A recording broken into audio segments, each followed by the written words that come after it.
Hello. Let's get this thing started. All right. It's me today. No guests, no co host, just us talking about agent harnesses. All right. How's everyone doing? I am triple streaming today to Instagram and then twice on YouTube. So if you're watching on YouTube and you're seeing this in either the wide or the vertical format that you didn't like, just go back to my channel, click on my face at the bottom, and you can switch. That's a new feature in YouTube now. You can switch between vertical and horizontal formats on a live stream, and I can stream both at the same time to YouTube. Although my machine is sweating. It's sweating right now. I'm trying to keep up with all this. So we'll see if this works. Maybe it works. Yeah. I don't know. I'm not sure if this is going to be a good idea, but we're going to give it a shot. And today, I'm going to record some videos while we're here. I've got 2 or 3 topics to go through, and we'll see how far I get.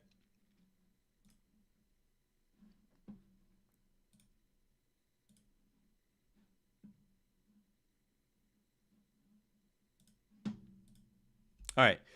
On the first topic is sandboxes.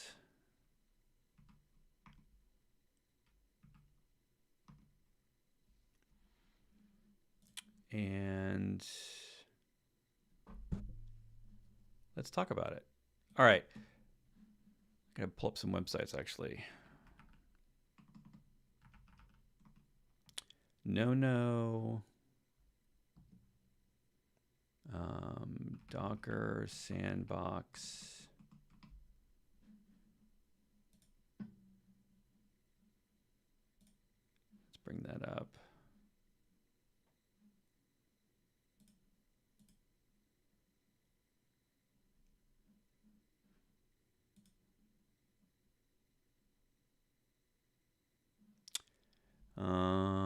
What else are we going to do? Maybe OpenShell? I haven't actually tried OpenShell yet. So we're going to look into NVIDIA OpenShell. And I've used, let's see, I've used this one. I've used no before. And I've used Docker sandboxes, Docker containers. But I haven't used OpenShell. Yes, I am live. Welcome. There's also veto. Let's bring up that.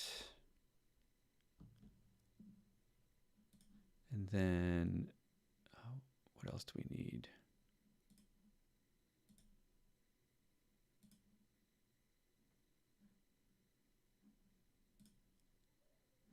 I think we're going to talk through, I think we need a diagram. We need this diagram, sandboxes.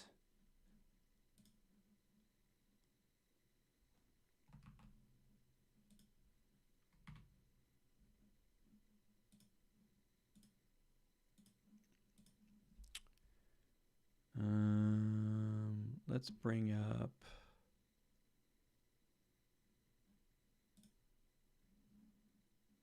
do we have sandboxes up here? Maybe this is a different, oh, here we go.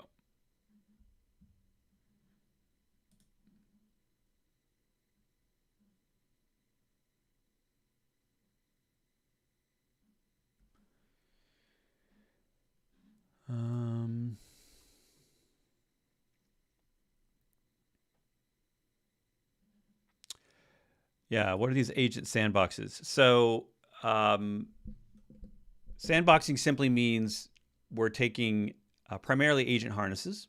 So the Cloud Code, Codex, Copilot, Open Code, Pi, anything that you've got this local GUI, primarily the TUIs, the terminal user interfaces, those have, we have a number of sandboxing abilities. And when it comes to agent harnesses, sandboxes means restricting local file access, local network access of your agent from some external or some feature that is outside of the agent's control. So if you're worried about Claude Code installing something on your machine without your permission, but you'd also like to go full no permissions mode or YOLO mode, where you just want to let the agent run, but you're not really confident that it would clean up after itself on your machine. I just had an agent last night creating a bunch of videos while testing a new tool I was creating, and it was adding a bunch of files and videos to my temp and not always cleaning up everything when it should.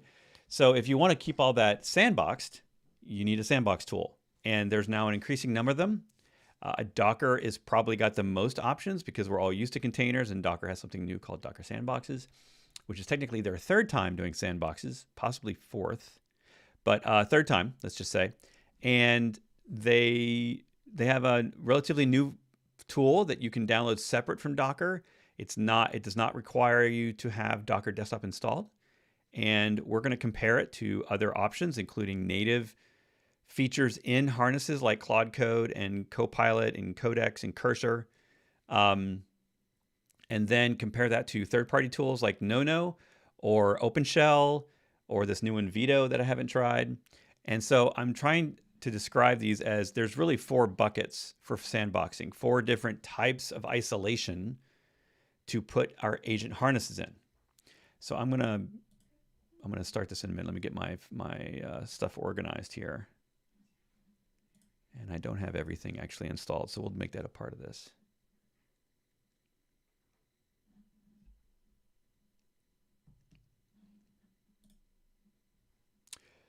Hello, Mr. Twinkletoes.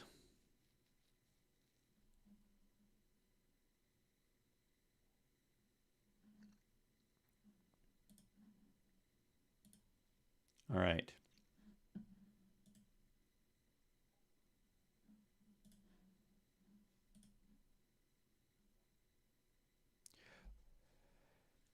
What is an agent sandbox?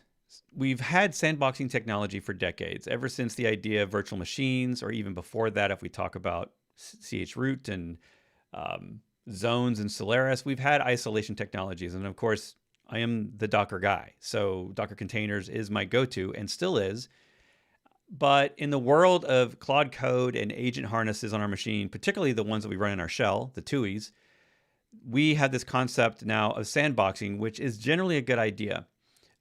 If you are a developer, I feel like sandboxing might be considered optional for you. But if you are in platform engineering, infrastructure management, DevOps, SRE roles, if you're someone who has keys to the kingdom, meaning your infrastructure, you need to protect yourself. Like if the agent suddenly decides to do something with the GitHub command line tool or your AWS command line tool or your Terraform, and you have access on your machine, anytime you run Claude Code or any of the other agent harnesses, by default, pretty much every one of them, except for maybe things like CoWork, which is not technically, I wouldn't call that a developer first experience. CoWork is maybe more for non-technical roles. But all these other harnesses that we're all using, OpenCode, Pi, OpenClaw, you name it, these tools all just run essentially with your permissions on your host machine. So you have maybe a potential problem that you're not aware of, but if you start to think more about it and you start to realize that, Claude Code could just run a Terraform command if it thinks it's appropriate, or delete your /bin, or delete something on your computer with root permissions without you really being aware of it, you need to lock that stuff down. And that's where sandboxing technologies come into play. And there's really 4 major types that we're dealing with here. The market, I would say, is pretty immature. Like we're still at the beginning phases of figuring this stuff out, but we've got at least 4 types of options. I'm going to start here on the left. This is probably the most native experience, I'm calling it. And we lean into other things that use your host kernel, maybe on Linux, or particularly on Linux and Mac, where you see a lot of these where they're using the kernel to lock down the app where your agent is running. And then we can move over to the right into more traditional tools like containers or traditional VMs. And then we have some new things like Docker's sandboxing, or just Docker sandboxes. This is the SBX command line tool that is relatively new. It's months old. And that is, I would say, a standalone technology that is not dependent necessarily on the host operating system's kernel sandboxing. It just installs a mini VM on your machine and runs everything inside there so that you have a full-fledged environment for your agent. And one of the benefits of using all this isn't just the security of protecting your system or your network from the agent accessing things it shouldn't, but the other real advantage here is that it's not the cleanup. What was the other advantage I was going to give it? Already I lost my train of thought.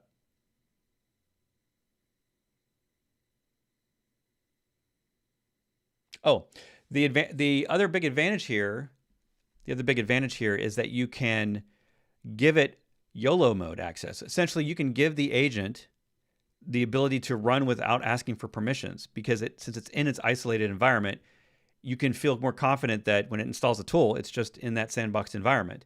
If it needs to access files, it's going to be able to only access files in that sandbox environment. Some of these tools come with networking lockdown, where you can control individual URLs, DNS, IP addresses, different subnets that you want to limit its access to, maybe. And you can sort of give it an allow list of places it can go and not go. And if you just run Cloud Code out of the box, some of the other agents are the same way, but they tend to have full safety mode on by default. The more comfortable you get with your agents, the more frustrating that becomes, because it's asking you every single time. If I just run Cloud Code by default on my machine, it's kind of annoying out of the box on a new project, because it's going to start asking me the same things it's asked before. Hey, can I run this bash command? Hey, can I access this file location? What about this temp directory? What about this website I want to go to? And so it's asking every single time. And sure, over time, it's creating an allow list inside of that project. And it has other features where you can sort of give it an intelligent auto approve mode where it detects whether it should ask you or not. But if you just want to let it go, otherwise known as YOLO mode, that's really, once you get confident with these models and your own harness, you just want it to do that. But you also don't want it to have access to your entire GitHub organization, or have the ability to delete repos or delete infrastructure. And if you're in the infrastructure game, you've got these keys locally on your host machine. You probably have access to things with built-in logins. I know that my AWS and DigitalOcean login CLI tools just have access by default. So any command typed at my command prompt is going to have access to that infrastructure. I don't necessarily want the agent to have access to that stuff all the time. I kind of look at this as personas. I want my agent to have certain personas. In certain cases, that agent might be read-only and have access to only the repo that I've given it. And it has access to no command line tool API keys. And then maybe I lean in at some point and give it access to a certain portion of infrastructure, maybe staging. And so I might only give it access to keys that have the access to those things. And then as I get more comfortable, or I'm ready to actually go production, and maybe in this case, I want to pay much more attention to each individual command. Maybe I want to manually approve each command. So I see this as an evolution of my access to infrastructure from the agent's point of view. I don't always want it to have complete access. So sandboxes have various levels of functionality to control all of that. And I think we're going to end up with at least these 4 models going forward. We possibly could have another model where it is maybe something that's more cloud oriented or cloud controlled, where there's proxies in the middle, or there's some sort of cloud component that these agents are running through. Those are all starting to evolve and mature. But let's start with this left side, the host native stuff, which is, I think, the easiest way to get started, particularly if you're on Linux or Mac, where it seems like the tools are a little more mature there. Host native, the first one right out of the gate is just using Cloud Code out of the box. And if we jump over to Ghosty over here, let me just jump into my Gasa tool. So I have a little utility for scanning GitHub repos for security problems that I'm building. It's not yet released, but it's a tool I'm working on. And if I just start up Claude in this directory, by default, you're going to see, right, the permissions mode down at the bottom. And I don't have the risky mode enabled, basically the YOLO mode. I don't have it enabled. So it's going to ask me for most commands unless they're in something like, if we look at the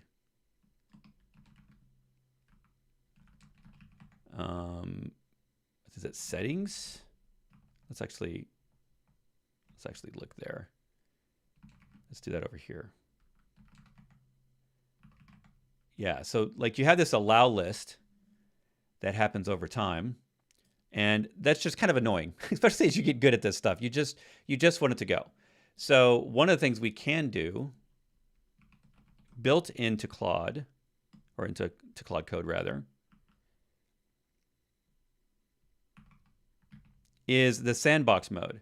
So you just type /sandbox.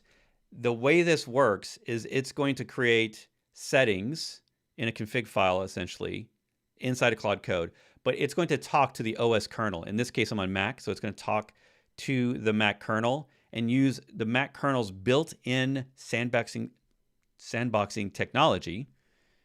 And if I type that command, I get a couple of choices. Weirdly, by default, this is not enabled. You might get a tip if you use Claude Code long enough. It'll mention to you when you're running it, hey, did you know I have a sandbox mode? I wish this was during the setup. I wish this leaned in to sandboxing by default, because it isn't horrible to use and it's safer than just running this thing without any sandboxing technology. So it's got 3 modes out of the box. The default mode is option 3 down here, no sandbox. And we can look at the docs real quick just to see if it actually describes a little bit. I actually wanted to know and see if it tells me exactly how it works on Mac. Yeah, okay. On Mac, it's known as seatbelt. And on Linux, it uses bubble wrap. So I don't believe there's a Windows support for this. Technically, on Windows, if you're running this inside of WSL2, you're really kind of sandboxing it already inside of WSL. You can spin up a new WSL instance with the WSL command line tool. You can spin up a new Ubuntu or a new Debian. Sort of, it creates, it's not truly isolated because it doesn't necessarily control networking, but it can give you a separate file system mount so that you can let this thing run in without any of the safety features on, and it will work on Windows. So you can argue that maybe Windows doesn't need a lot of this, but the sandboxing here is supported on Mac. So in Mac, we're going to be basically enabling seatbelt, which is a part of the kernel, and we don't have to care about that. We don't even need to know that that thing exists. We're just turning this on. And I tend to run it in the sandbox bash tool with auto allow. And it says here, auto allow mode commands will try to run in the sandbox automatically, and attempts to run outside of the sandbox fall back to regular permission. Explicit ask deny rules are always respected. So if I don't turn off the safety features by exiting Claude Code and running it with the optional command, this is not really going to do much for me. It's adding a little layer of protection, but it's still hampered by constantly asking me permission. So what I really want to do is enable this sandboxing and then disable any of those permissions. So I'm going to use the auto allow because I kind of trust how this works. If I want to maybe lock this down even further, I could maybe do regular permissions, which doesn't auto allow. And regular permissions means that rule set that you just saw earlier, it's going to follow those rules. And notice that it says sandboxing the bash tool, which means it's only going to worry about locking down when it calls out to bash. Now, when you talk about am I dyslexic? When you talk about tool calling in Claude Code or any agents, there's a list of tools that come out of the box with your harness. Some of the more basic agents like Pi only come with like a file read, a file find, or a file write, and then bash, which covers anything else the agent needs to do. So bash is kind of the universal tool that you can do most, if not all, things with. Some would argue that really the only tool it ever needs is bash, because it can access the internet from that using curl and wget and web search tooling, and then it can do anything else on your computer, including programming, installing stuff, and running literally everything on your computer through the command line. So some might argue that we only need one tool, but we sometimes have easier ways to find files, to read files by using separate tools. So here it's really only going to mess with the bash. Actually, if we go back in there, we can see there are overrides. So allow unsandbox fallback, which is dumb. Basically, if it can't do it, it's just going to fall back to not locking it down and always allowing, which effectively disables this. So I don't know why you would enable one. So I go with 2, strict sandbox mode. And it says here, all bash commands invoked by the model must run in the sandbox unless they are explicitly listed in the excluded commands. So we're going to allow the strict sandbox mode here, which is really the whole point. I'm not really understanding the fallback method. Maybe that's more around if you've ever done something like a WAF or any sort of network appliances or local lockdown tooling, you know that sometimes they have an audit mode. I would call this, number 1, the audit mode, where it means I'm just going to watch and flag when I would have triggered or normally locked you down, but I'm not in any way going to lock you down.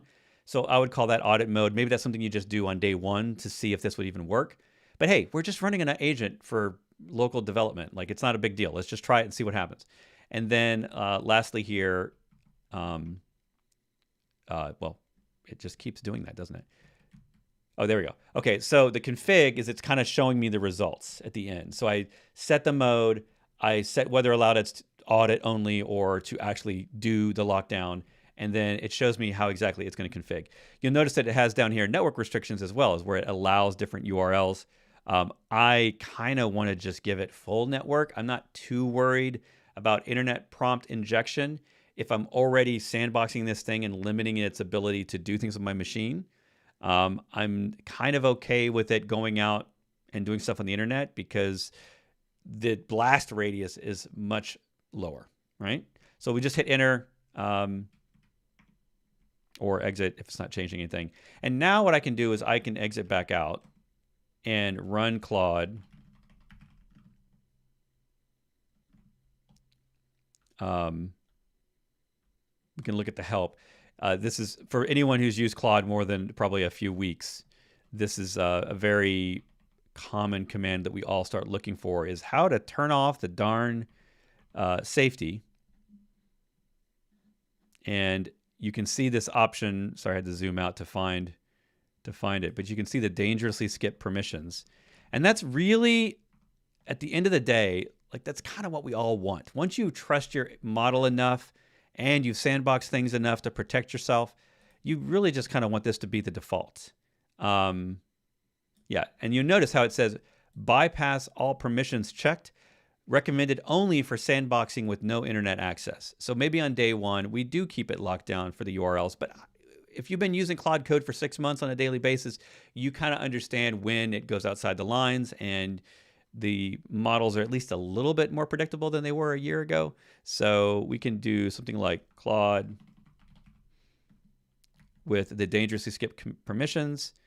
And now we're completely bypassing permissions. And if we check sandboxing just to confirm, it says sandbox enabled, auto allow. I can just validate my configuration. I'm good to go. And I can start work.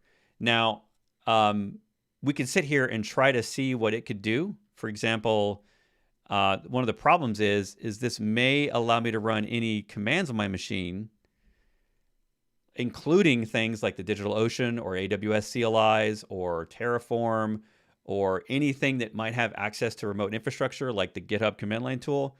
So, you know, like I could do, if I'm in here and I do something like repo create Brett Fisher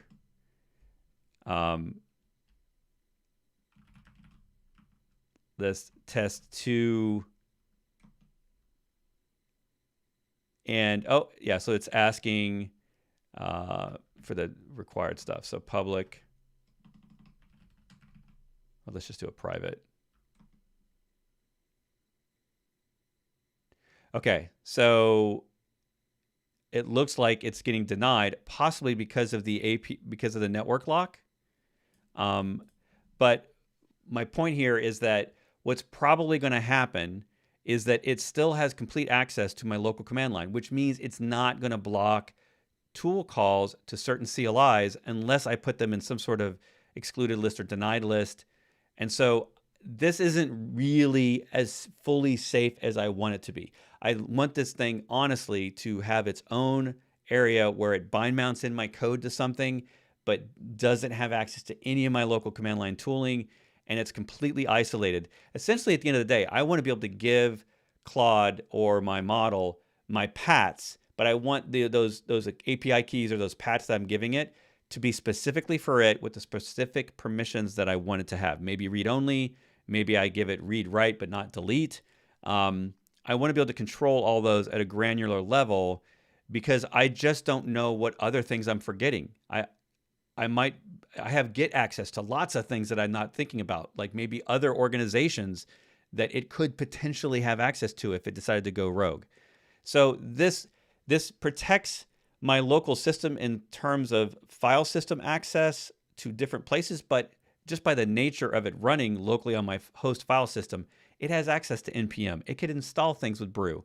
For example, I could do, if I just did brew search sandbox. Yeah, see, it's pulling back data from the internet, which means it's able to run a tool that has a local config on my host machine, and that tool could write things outside of the sandbox because that thing maybe has access elsewhere, but my agent only has access to certain directories. So it's a little wonky on the edge cases of exactly where this thing stops. And it's not a full VM. It's not an isolated container even. It's really still running on my host file system. So the problem with this is that we may be able to go back to docs and configure this thing in a way that is fully safe in the way I want. But that is complex, and there's a lot of details here that would have to be added to config files in JSON. And you can see here like granting sub-process write access and lots of different config options.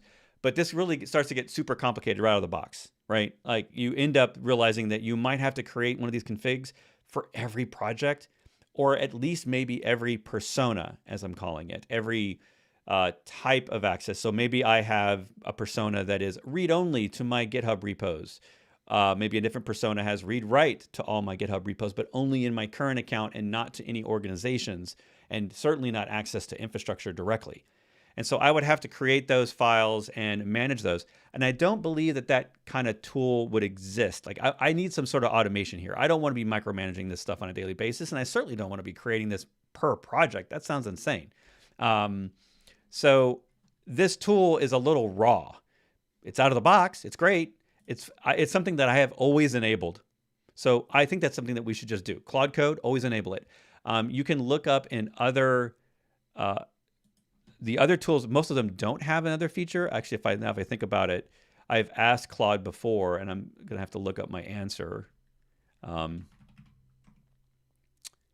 Let's see if I have an answer. Sandboxes, sandboxing agents. So I had a conversation, and I think I was asking somewhere in here the different levels of support. This may not be the one. I'm going to search. Yeah, I thought it was in here. Anyway, somewhere in here, I have answers around exactly which sandboxing features and functionality exist. And there's really only a couple of harnesses. I can't remember if it's Copilot or Codex.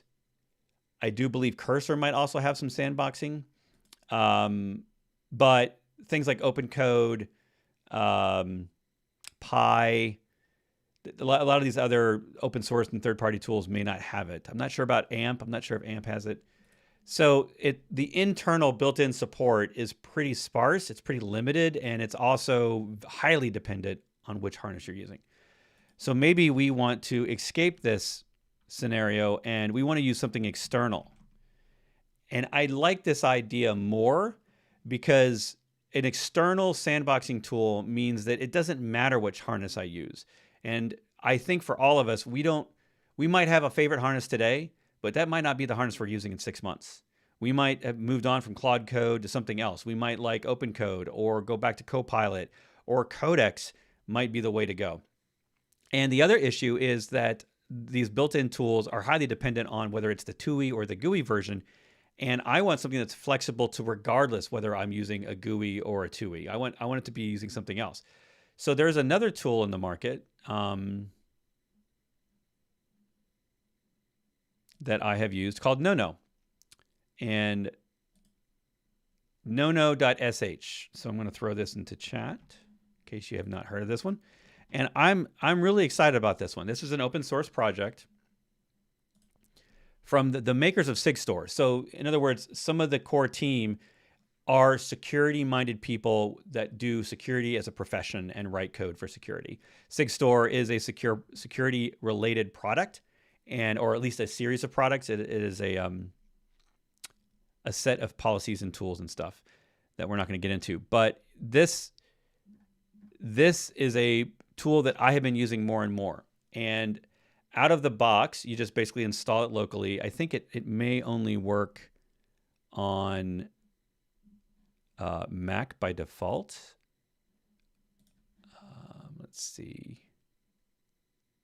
I think does it do, yeah, isolation for Mac and Linux. So again, it's using the same kernel tools that Claude Code uses.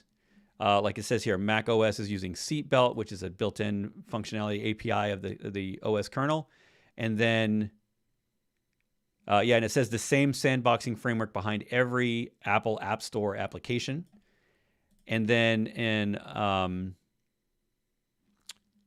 does it say is it using the same thing in Linux? On Linux, it's using Landlock LSM, which I have not used directly. So it uses Landlock LSM to restrict file system access to the kernel level. And it just talks here a little bit about traditional sandboxing approaches like Docker or VMs introduce significant overhead. I agree. That's not always something we want, although there are definitely use cases. And a daemon, image management, networking configuration, and volume mounts just lets the agent, just to let the agent edit a file. Like that is a significant barrier. So over here on our diagram of types, we're moving on from the host native to host native outside, essentially host native tooling that we have to install. I'm going to take this one out. Actually, this is just going to be ohno here, and then host native harness. Oh, I see what I did here. Okay, so yeah, these are. Let me back up.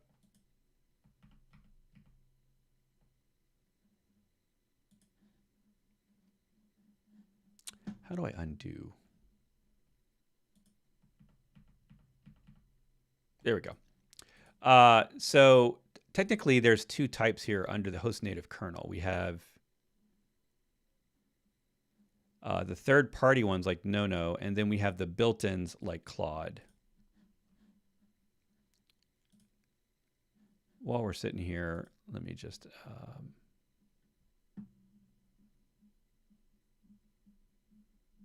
let's see if we can get it.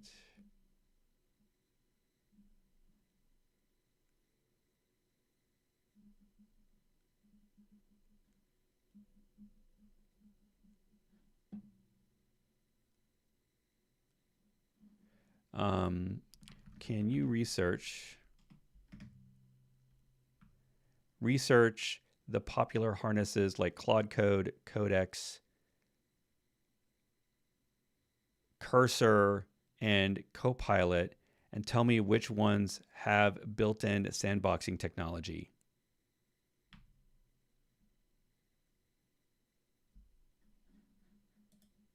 Oh, okay. It didn't fill that in. I was working on the audio there.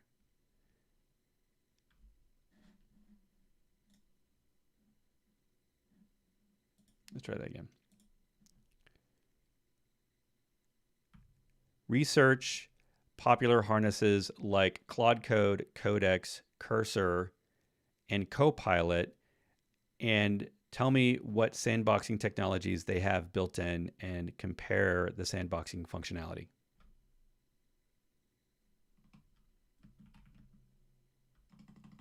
Across harness.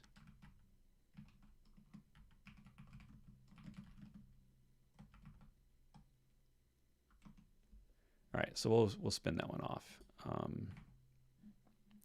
So technically this is two types. We have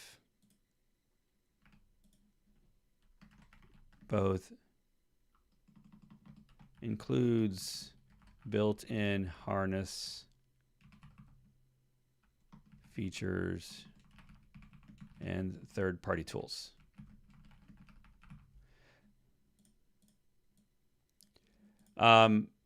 So let's look at ohno real quick. If you look at their example here, I think, do they have an example on their home screen? Yeah. So interesting. I've never used the undo and rollback. So they list 5 major areas of functionality here. The kernel isolation is really what I'm focused on, using seatbelt to basically have an allow list of file system locations. And then content addressed snapshots capture file system data before every session. So that's interesting. I haven't actually tried to roll that back, but I didn't even really know that that was a thing. Audit trail of Merkle tree committed session logs with cryptographic integrity verification. That sounds very fancy. Supply chain provenance. SigStore backed signing ensures instruction files were authored by trusted identities. I'm not sure about that one either. And then runtime supervisor, dynamic permission expansion with approval flow workflows. So I really have only used, that I'm aware of, this base feature. And if you walk through on the docs,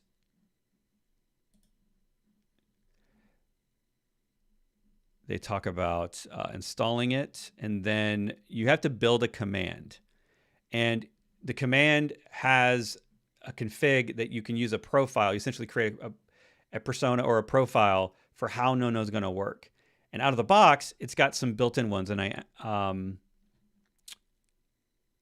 have played with the Claude Code one. So the nice thing is, out of the box, it has this config file. Here's an example where it's showing you the different type of things you can control. The file system is the obvious one, where you can give it read, write, and different types of permissions to different locations. Then you've also got whether or not you even want to bother with networking. So like in my case, if I'm already going to isolate this thing pretty hard, I'm just going to give it complete network access and not worry and sweat about that, because I don't want to have to manually approve each URL that it goes and curls when it's doing research for me or whatever. I have my agents doing that a lot. Like, I wanted to evaluate these 3 different submodules and compare and contrast which one I should probably be using in the project. So it's going to go and do a bunch of web searching. I don't want to have to approve individual URLs. That's too tedious for me. And then you can actually stuff credentials in here. So the nice thing is it doesn't necessarily have access to your host environment variables, only the ones that maybe you give it. So I can lock down at least, I don't necessarily store a lot of secrets in my environment variables. I try to keep them out of those, but you can at least control that stuff. And so it's got an out of the box, and you can sort of start from that, build use a default profile, and then build on top of that to customize your situation. There isn't one for every environment, unfortunately, but at least it has my 2 favorites, OpenCode and Claude Code. If I couldn't use those, I would back up and use either Copilot and Codex. So it doesn't have a Copilot out of the box, but at least it has Codex and OpenClaw. Obviously, like, if I was ever going to run OpenClaw locally, which I would not, I would be using something like this for sure to protect myself from OpenClaw going wild on my system. All right, so that kind of fills out this. If we want to show it real quick from the command line I would basically just do no. And you can see here, since I've already run it on my ZSH shell, I have the command completion here. So yeah, I'm doing no run, and then the profile. So I'm telling it use the profile for Claude Code, and then dash, and then that's where you put in whatever command you want it to run. I don't technically have to run Claude here. I could run whatever I want, but the whole point of this is to run Claude. I want to run it with -c, which means continue the previous conversation. And I also maybe want to do run Claude with the dangerously skip permissions. Right, so I might do that right there, and then also maybe -c to automatically run the previous session, or I could do a -r, which lets me choose from the previous sessions, and then the first thing it does, it goes, oh, hey, I'm no. I'm going to install myself. Install the Claude Code profile is protected by this registry pack. First time seeing this prompt, background, trust model, and what gets installed. That's weird. I haven't actually, this must be a new feature. Publisher, always further, which is the organization that creates no. So it's trusting, it's asking me basically to trust the profile, and it installs the sandboxing profile plus the Claude Code plugin. Okay, that's right. So one of the things this has is hooks, because it needs kind of hooks into your harness in order to notice when the tool calling happens, right? It needs to know when the harness asks to do certain things so that it can grab it and sort of elevate it to the ability for me to control it. So I've not seen this prompt before, so this must be a new additional feature. I'm actually going to click on it. I want to go over here and see what they say. Okay, yeah, this is from last week. This page explains a change in no 43 that may affect commands you've been running. If your workflow stopped working after upgrading, this is probably why. It says that in .42 and earlier, a few profiles like Claude Code and Codex and their matching agent integrations were compiled directly into the no binary.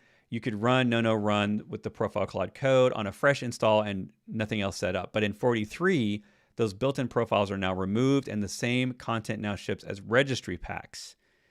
And it says that these provide the Claude, Codex, and openshell profiles plus plugins for the harness. The first time you run it for one of these profiles, no notices that the profile isn't installed locally and asks whether to fetch the pack from the registry. Two practical reasons why this is happening. The agent integrations move faster than no itself. Okay, so Claude Code, Cursor, and others ship breaking changes on their own schedules. When the integration logic was inside the no binary, every one of those changes needed a no patch release to keep up. So we're adding these essentially as plugins. That's a good idea. And then the second reason is the no code base doesn't carry per agent knowledge anymore.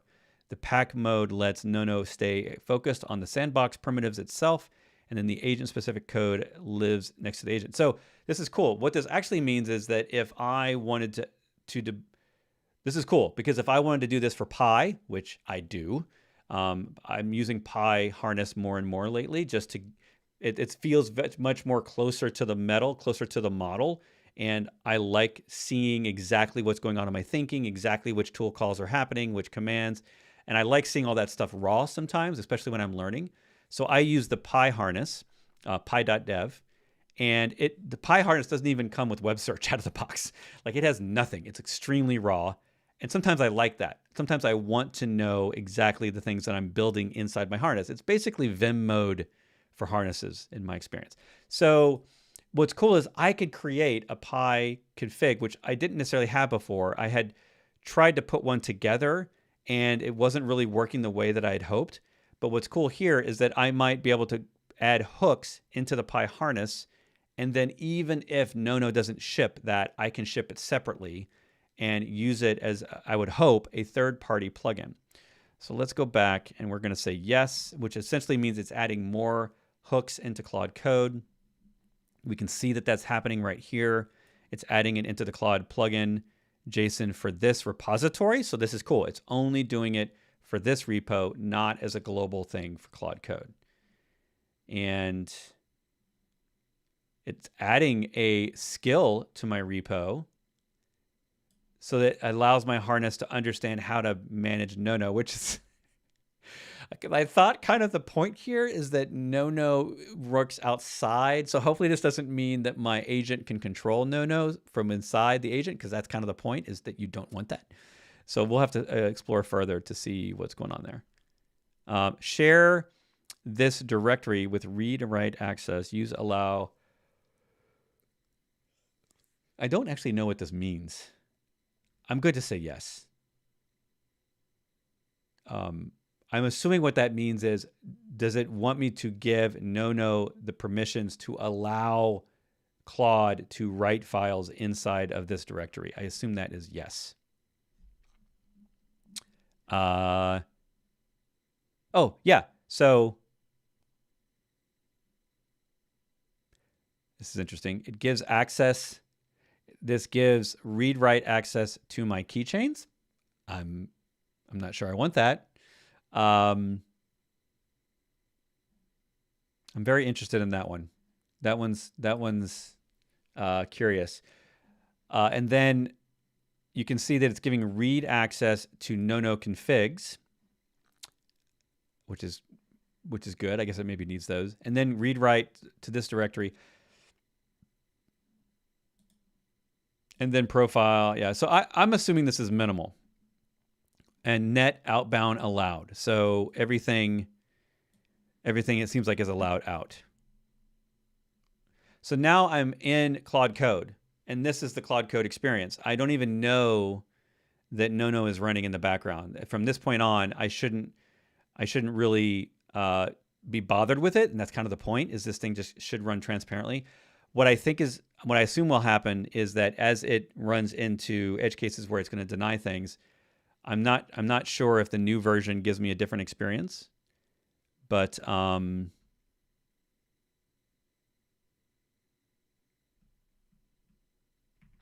I don't really want any of these, so I'm just going to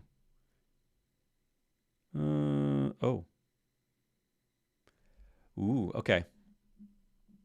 Looks like we just had our first 4 paths are permanently restricted, overrides via user with a file system bypass protection, also blocked, paths to be saved.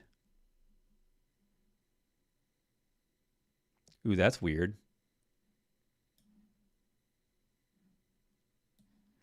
Oh, see, look at this.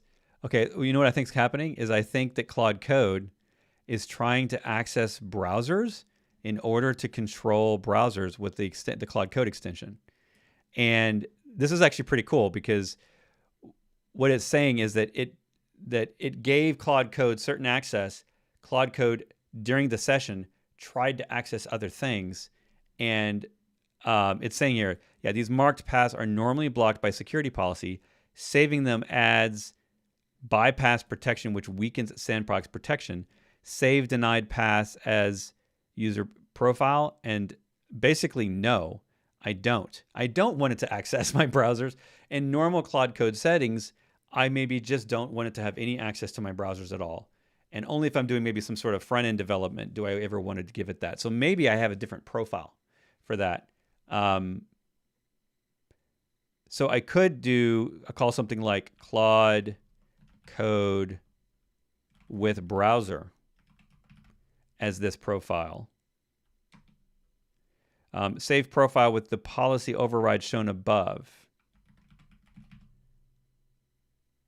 So I'm going to override that. So it's going to say 3 new paths. And then if I want to use that one that we just made with the custom settings, it's showing me the command that I would run. I would basically choose my local profile, which has those. But the default Claude Code profile does not give it access to those directories. So I could do like this one again.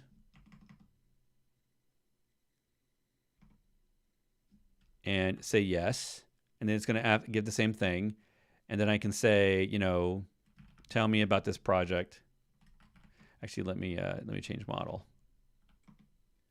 Let's do haiku. So tell me about this. So usually when you do a tell me about this project, it's going to give you, it's going to do a big scan, right? So it's going to look around, do some things, read a bunch of files, which kind of will trigger potentially a lot of the permissions settings that are going on in no. Is it trying to break out?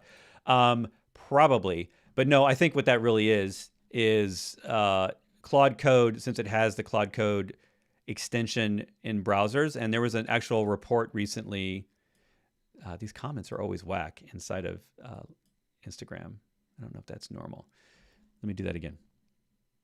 Yeah, I just got my answer. Exactly. So what it tries to do is if that extension is enabled, then it's going to make a connection between Claude Code and that extension so that it can do its thing. It can control it. I'm going to take a break here for a second and work on these.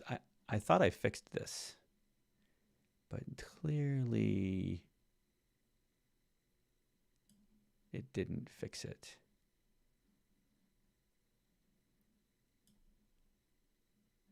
Oh. My vertical format. Oh, well, the comment just went away. Okay, so it's gone. Bye-bye.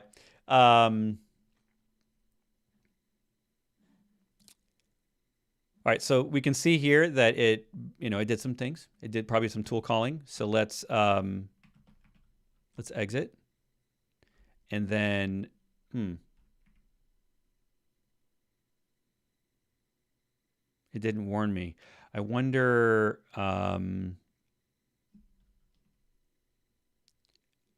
because it was the first time. I need to probably, there's probably a setting here for, ooh, that's a lot of settings. We don't want silent mode. We probably want to basically create a profile or listen, add file system state hashing and sign.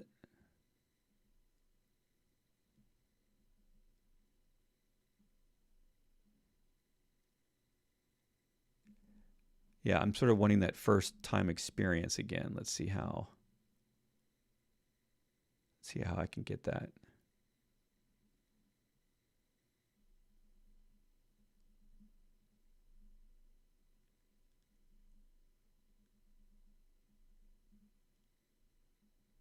Yeah. All right. So there's a lot of stuff here I have not used yet.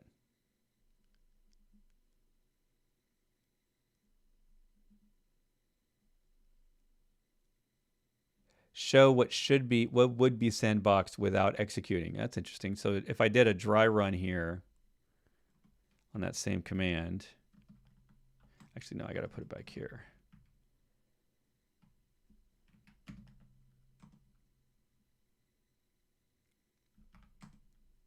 Okay, so yeah, so it's showing me those same capabilities that are out of the box. And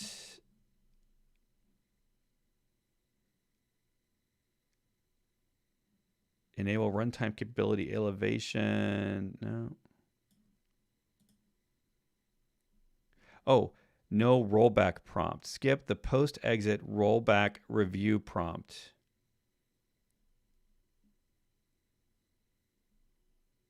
Yeah, I'm not finding what I'm looking for. Basically, what I was hoping is that if I wanted it to listen and create a new profile based on what it did the first time, I want to do that a second time because I'm thinking here I want two profiles. I want one where it can access the browser and one where it can't. And the default one, I'm assuming what's happening here is that if I could just keep running this the way that it is, it's just going to deny access to the browser and not even tell me. It's not going to warn me when it exits. And actually, now that I think about it,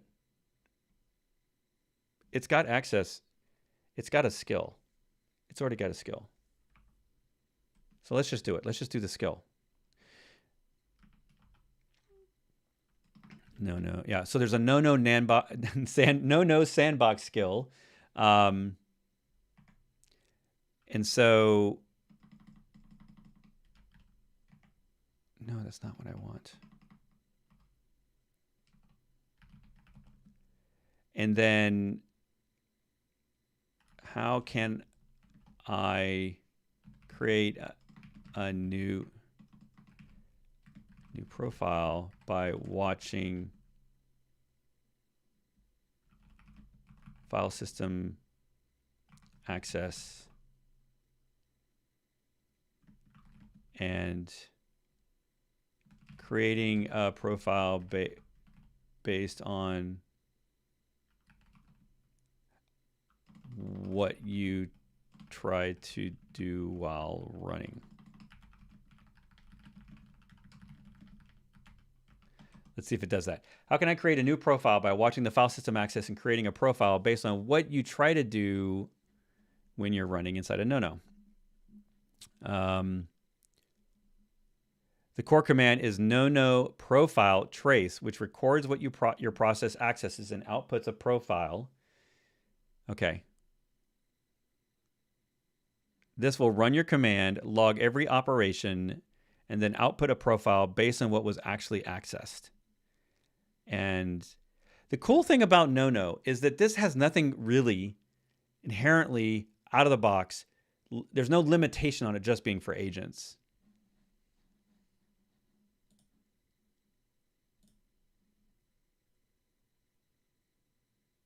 Oh, I guess you can only live stream on Instagram for an hour. So I guess bye-bye, Instagram. I'm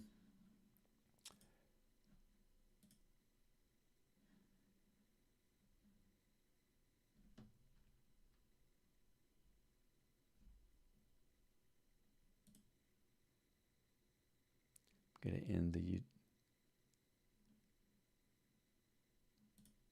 view this in your archive on the Instagram app. Okay.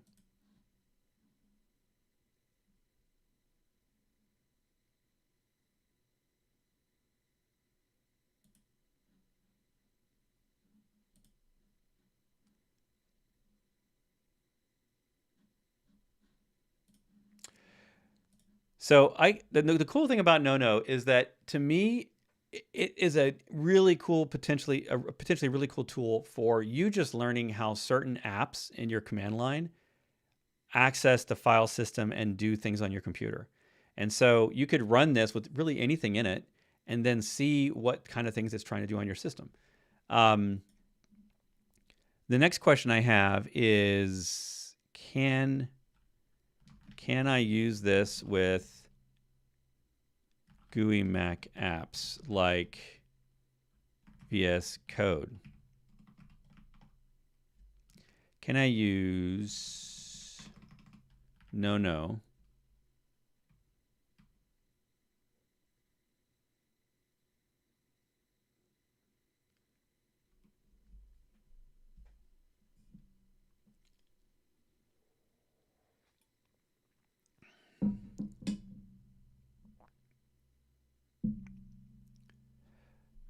what you can send? Oh, so it looks like it doesn't work. Here's why no is designed for CLI and terminal processes, not GUI apps. Oh, that sucks. Here's why GUI apps like VS Code are problematic. Mac's GUI subsystem, the GUI apps go through the dock and the native macOS application lifecycle, not through a terminal spawn. No-no's seatbelt sandbox applies at the process level, but GUI apps have additional entitlements and frameworks that bypass simple process sandboxing. Complex dependencies. VS Code and similar apps rely on system services, rendering engines, accessibility frameworks, and background processes that assume full file system access. Confining these would break the app, not the design goal. No-no is built for sandboxing commands you run, like build tool scripts or language runtimes for pack. Okay, so basically no. Now it says your options are with VS Code, for example, is to use the built-in sandboxing, of which I do not know. I do not know how to use that. Or just use a container VM, which wouldn't work with a GUI app anyway on Mac. Or use a web-based editor. All right, so we're kind of limited there, which is unfortunate. Let's go back to our browser. So we've had Claude do some analysis for us real quick. What's up, David? And what I've asked it to do is do some analysis and compare sandboxing feature sets of the Claude Code, the Codex, the Cursor, and the Copilot, because everything's got to be a C. I guess that's the thing. Everything, every TUI, only the cool TUIs start with C. Sandboxing on by default. It is not default in Claude Code, but it does exist. In Codex, it is on by default. Cursor, no. And Copilot, oh, well, okay. So you can use a Cloud VM, but that's not the same thing. So on Mac file system, so yeah, so it looks like it's Claude Code and Codex. Basically, Cursor has none.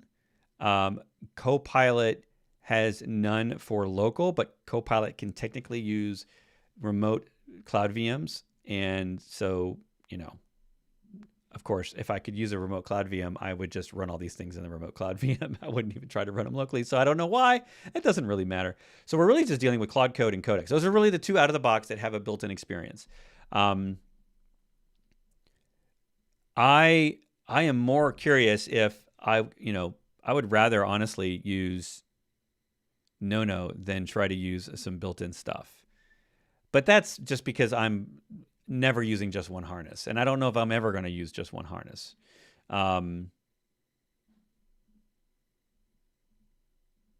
Yeah, so we're back to this. Let's go back here.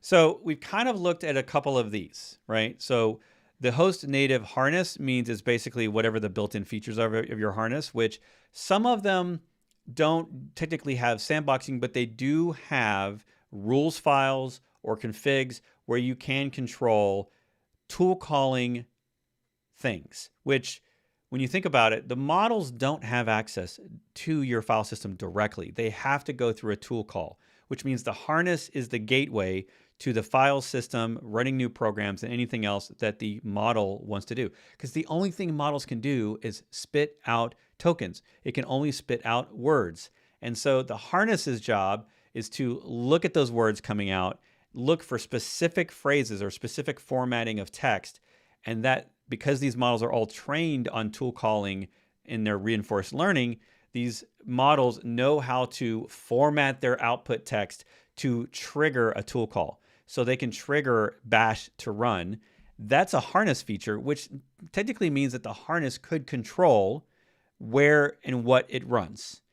And the problem with that is that the different harnesses are all different in how they do this. So it's very specific to the harness. There's no consensus on how this is supposed to work.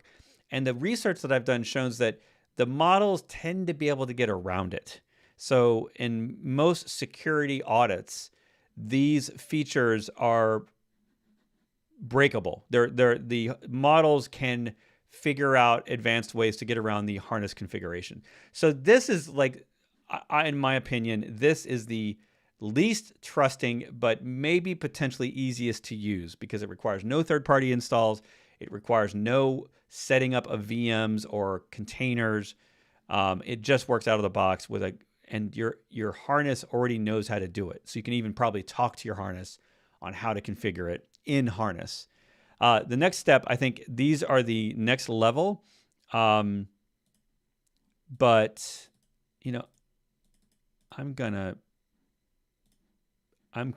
make another box for this. I feel like we need to break this out into two boxes because we have third-party tools.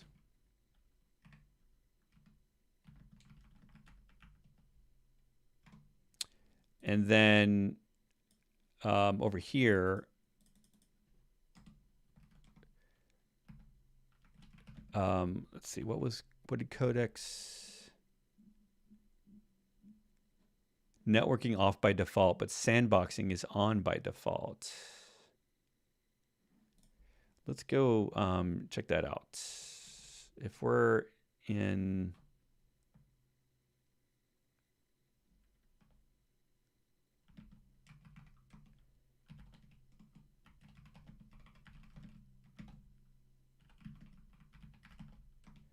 let's see if the sandboxing technology.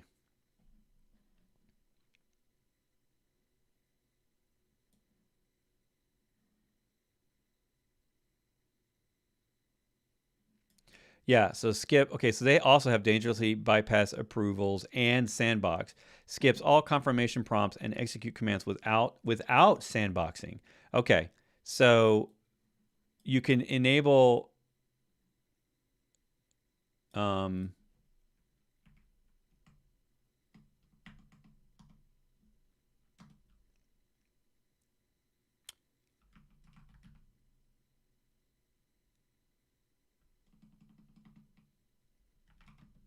how does Codex sandboxing work? Is it always on? Can I configure it inside Codex while it's running? So we'll see what it says on that. All right. So next on our list, while we're working on that, so this basically I need to improve this UI here. I probably need to just ask Claude to do this for me. But these two are here, and these two are here, and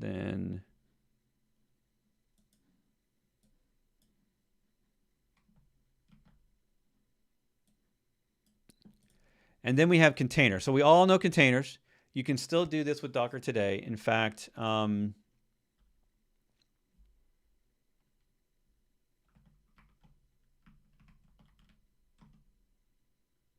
trying to think where I have something.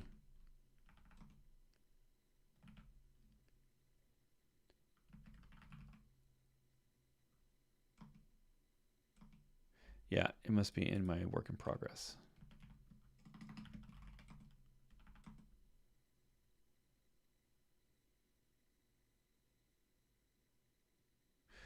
Maybe I didn't create a directory. Maybe I didn't do that.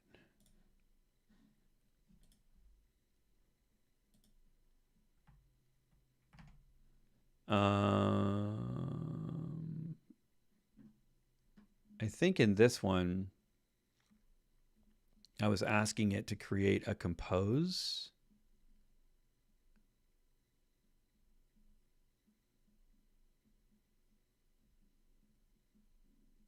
Yeah, I was talking about dev containers. So dev containers aren't really the solution I'm looking for, but can it show me this? Okay, so I actually asked Claude to create me some compose files the other day to start from, and I haven't even looked at the results. But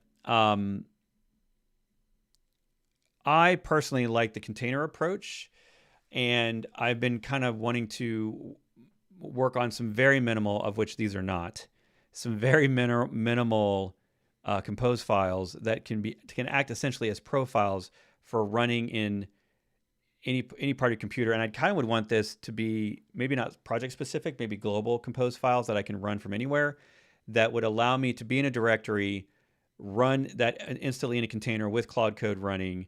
And the reason you would do this with containers in this case is it's better isolation, in my opinion, because it's running in a VM. So it's better isolation than the host isolation, because it doesn't have access to any of my keys or pats or command line tools. It doesn't have the ability to run brew or install anything on, or npm on my host system. It can't mess with that. It's in a container. That's the whole point of containers, is that one of the key features is isolation. But there's a limit here. If I need this thing to also be able to run Docker, I have one of two choices I got to make. Either I have to give it Docker in Docker, which is complicated, problematic, and generally not something we want to do. That adds another level of complexity to this whole situation. Or I need to give bind mount access to the Docker socket. When I do that, though, that means that the agent inside of my little container can technically break out. Like if it went really rogue, if I was using a really old cheap model that just hallucinated itself to insanity, it could break out of that container, because anytime you have control of the Docker socket, you can essentially give yourself elevated privileges by mounting and doing things on the host. You could mount the root file system on the host in a new container and then do whatever you want there, right? So in general, I haven't had a harness an agent ever do that to me. I've never seen it try to go to that level, but I have seen examples of that happening to others. So if I need to give my agent access to run Docker, which I don't really want to do in a container, I might even consider doing that in a container if I'm maybe using a very trusted model experience. So if I'm using Opus and Sonnet, which don't tend to hallucinate for me, I trust those models. I trust GPT 5.4 and 5.5. So I might be okay with giving it access to the Docker socket so it can control Docker. But if I don't, then my next option is Docker Sandboxes, which is the sort of coup de grace or final solution for running locally. Because what this does is, unlike just running a container in the Docker VM, which has root access, this creates a whole new VM with Docker independently running inside that VM on its own Docker engine, Docker daemon, and then remoting me into that VM so that I can run everything in that VM. So essentially it's giving me root access or root equivalent in that VM for my harness. And this requires a lot of special things to happen. One, it needs to set up a micro VM, much like the Docker VM on my machine, but it's going to run a VM per project or per profile. So it's going to potentially have multiple VMs depending on what my setup needs to be. And then it's going to run and auto install Docker inside there. So when I need the agent to have access to Docker, it has that built out of the box. And Docker Sandboxes now has something called kits, which means I can customize these VMs and the containers that run inside them. I can customize that whole setup with all of my favorite tools that I might want to run in Claude Code or OpenCode or Codex. So this is the ultimate solution. It also has a UI in the TUI that gives me abilities to control networking and do sort of stuff without having to just manually edit a config file. It gives me sort of a UI experience a little bit. The negatives are that it downloads VMs in the background. It stores a lot of these things on my local file system. It's heavyweight because it's running inside a VM per project or per instance. It's pretty heavy. So I don't always want to run to that level of heaviness, if that's a word. So that's just a trade-off we're making. And so in each of these cases, I feel like there are trade-offs. And if we go from left to right, I feel like, as we drew an arrow here,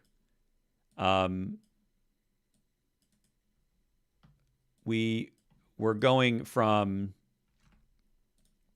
this is sort of like easy to use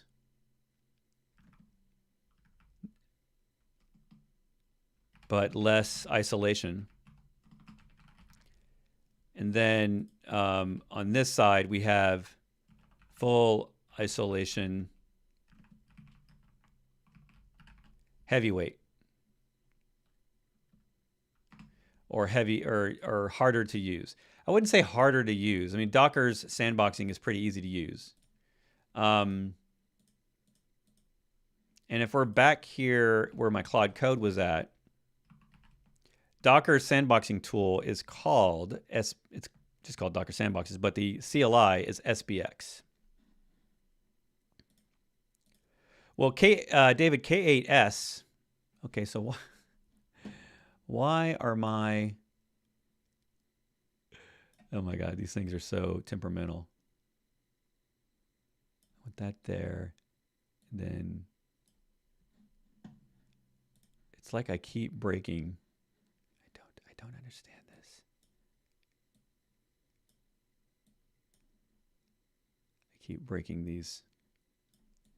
I don't know why it looks like that.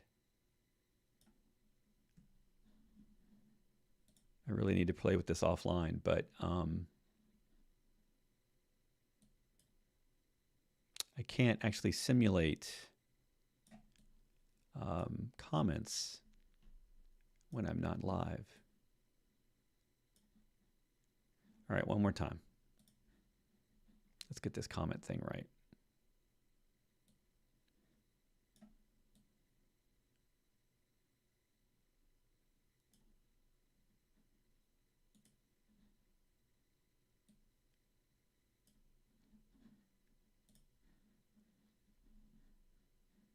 Yeah, all right. See? Oh my gosh, it's infuriating. I'm going to have to play with that later. I just don't understand what the deal is. Who knows? Who knows if that's a bug or not? All right. Where were we? Sandboxes.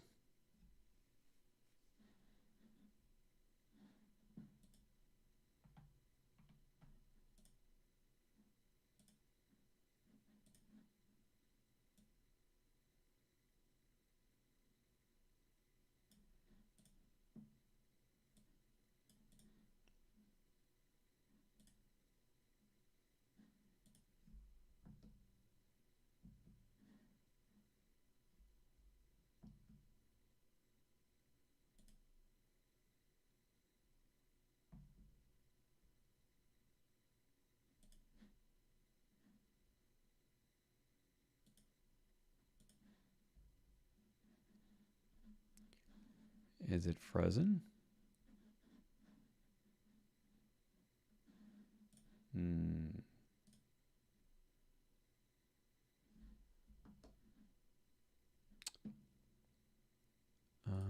Let's see. My screen just went dead.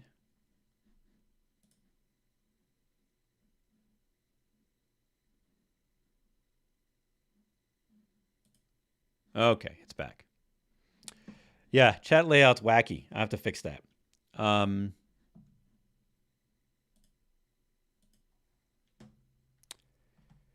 It's interesting. I'm just now noticing that I don't actually have the full window in this screen share on Ghosty.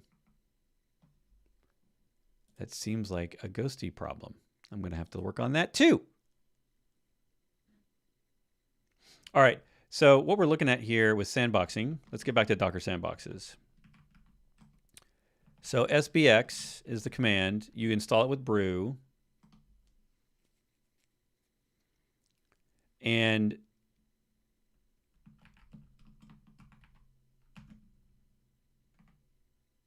let's see. Okay, so I don't have the command. It's forgot the commands. So let's go over to the docs.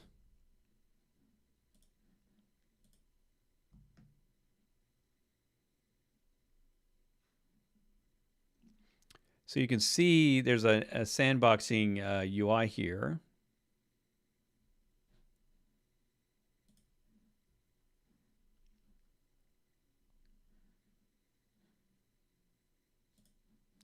And you can see that they have, let's see, agents.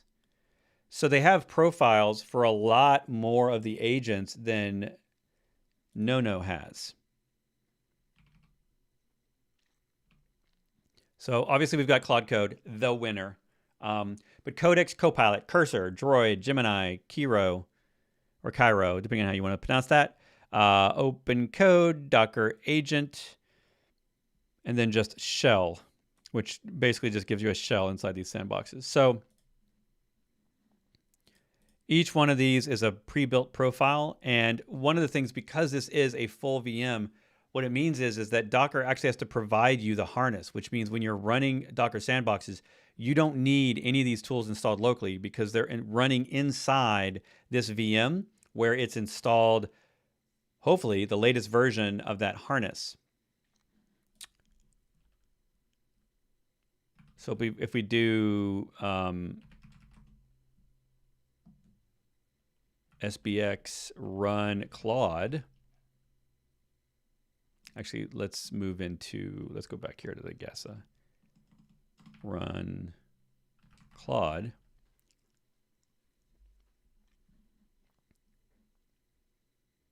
And it's probably going to have to download a new VM.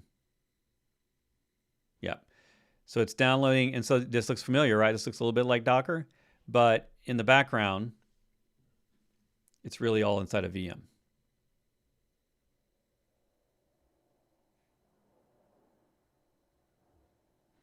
Come on. You can do it. You can do it. I believe in you.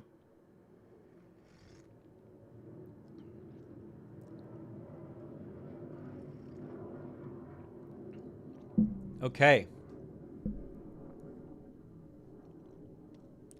So here's the first problem, is it's using my API usage billing, not my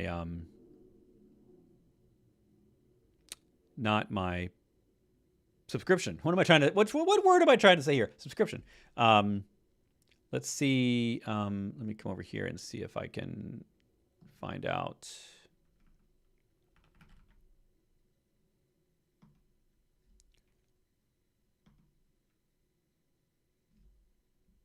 Yeah, so it looks like it does work with subscriptions.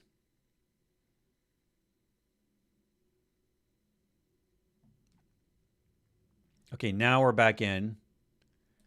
And now we're working with the subscription.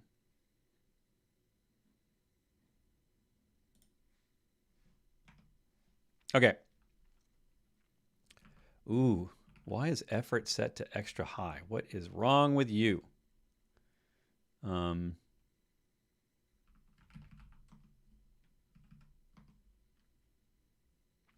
you'll notice down here at the bottom, bypass permissions on. So this is a nicety.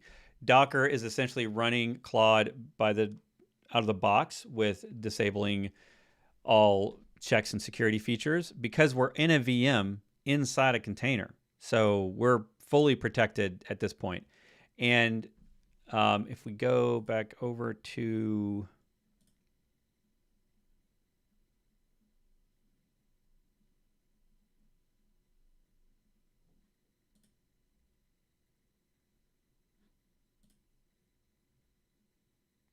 Sandboxes don't pick up user level configs such as Claude. Only project level configuration in the working directory is available inside the sandbox.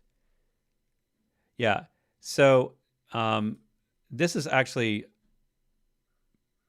a complaint of mine. Sandboxes don't pick up user level agent configuration from your host. This includes directories like Claude and Codex, where hooks, skills, and others are stored. Only project level configurations.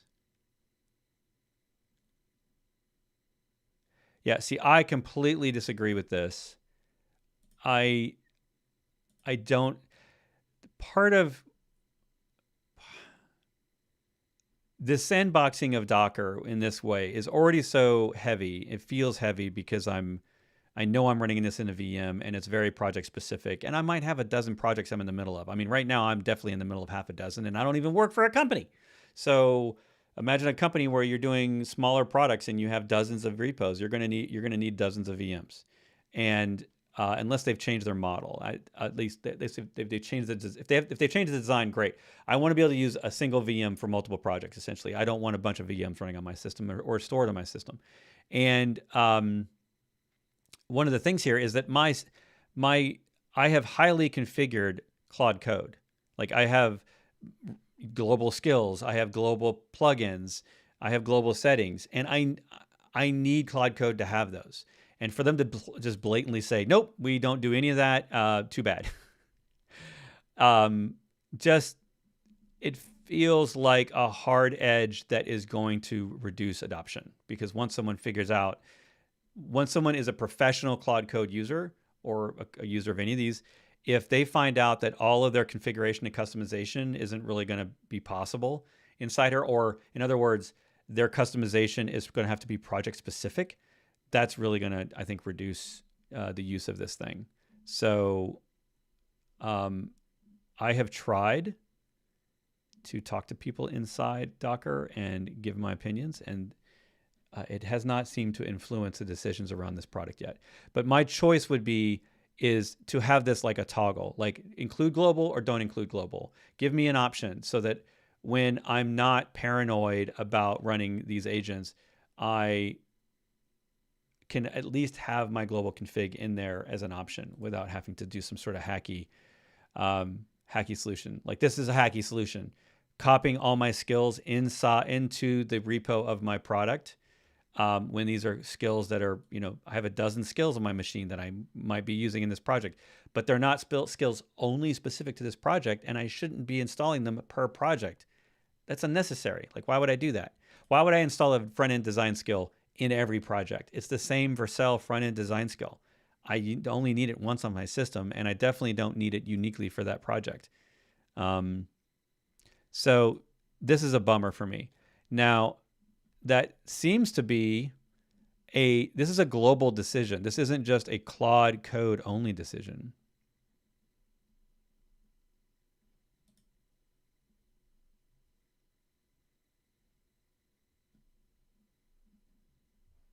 Yeah, so see, there's only so much I can do here. So this to me is kind of just niceties wrapped around the experience of a VM. It doesn't really merge my host environment in a flexible way that I'd want, which is, to be honest, why I don't use it. I just have no need really in my own use to have an agent with this level of isolation, removing all of my customization, removing all my plugins and global settings, and forcing me into this pristine, sort of almost like a clean room approach. Now, if I were to do this on untrusted code, this is probably a good idea. Like if I'm downloading some app and cloning it into a repo that I don't trust, then I might like this. I might like this approach. Yeah. David, yeah, you can say, sure, add symbolic links, but they specifically say don't use symlinks. A sandbox agent can't follow symlinks to pass outside the sandbox. So won't work. It's not an option. There are things such that they call kits, which if I do, let's see, where's the kits option?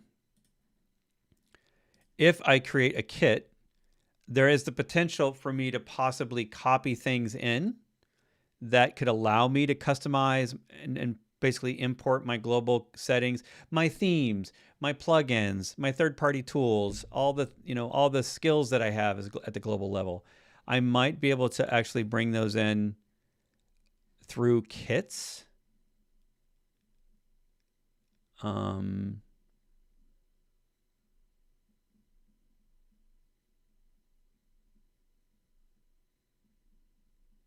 I don't know.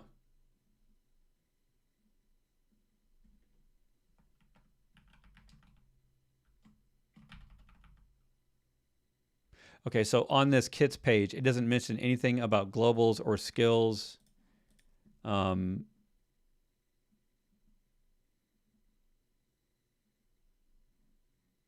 Yeah.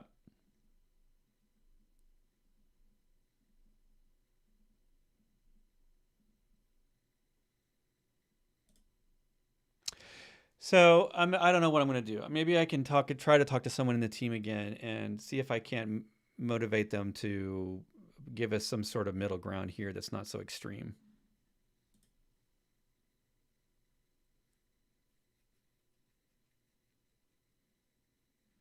You're using Docker outside of Docker. So does that mean that what you're doing is you're giving the agent access to the Docker socket from inside the container so that it can control Docker on the outside? I honestly am, to me, that's a solid approach 99% of the time. Like, I think if that's what you're doing, that's a very appropriate response, especially if you have trust in your harness and models. And I do, like, I don't need Claude Code. I'm not scared of Claude Code and the current models the way they are going rogue and somehow rooting my host system through controlling the Docker socket. I'm just not that concerned. I'm also not concerned about network egress from inside a container. If there is a scenario where the agent will possibly do some web searching and fetching of web URLs that could have potential prompt injection, I'm still inside a container. So the only scenario that I think is to me, the most likely scenario is that I somehow get the agent to get prompt injected through a website that it goes to that tells it to try to get Docker.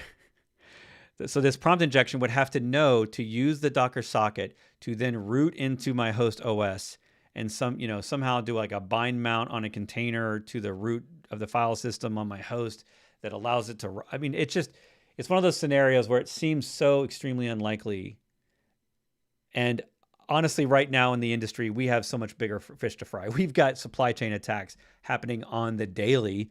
And my biggest concern right now is accidentally installing NPM utilities on my host file system that are going to root my file system and expose or basically exfil secrets from my host. That's the most likely thing to me today is an NPM install that has a post install script that somehow runs, and which it shouldn't, and I have it disabled on my system. You should too. Disable post install scripts in your NPM always. But that's to me, that's the real risk, and I just haven't seen it. And I don't even know that there's a proof of concept out there that works. I haven't seen that on the wild yet, where as a random website prompt injection of an untrusted web page is able to root through my agent to convince it to run a new Docker container from my host that then somehow elevates privileges to the agent. I know that it's probably possible, but do I really need to be that level of protection? If I'm working in DoD and DARPA, sure. But most of us aren't doing that. Most of us aren't at that level.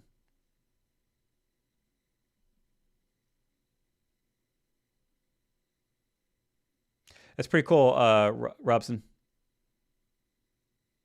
Or is it just Rob? Is it Rob or Robson? Santos? Yeah, so that's perfect. Yeah, and you get workspaces. Yeah, and I'm curious if and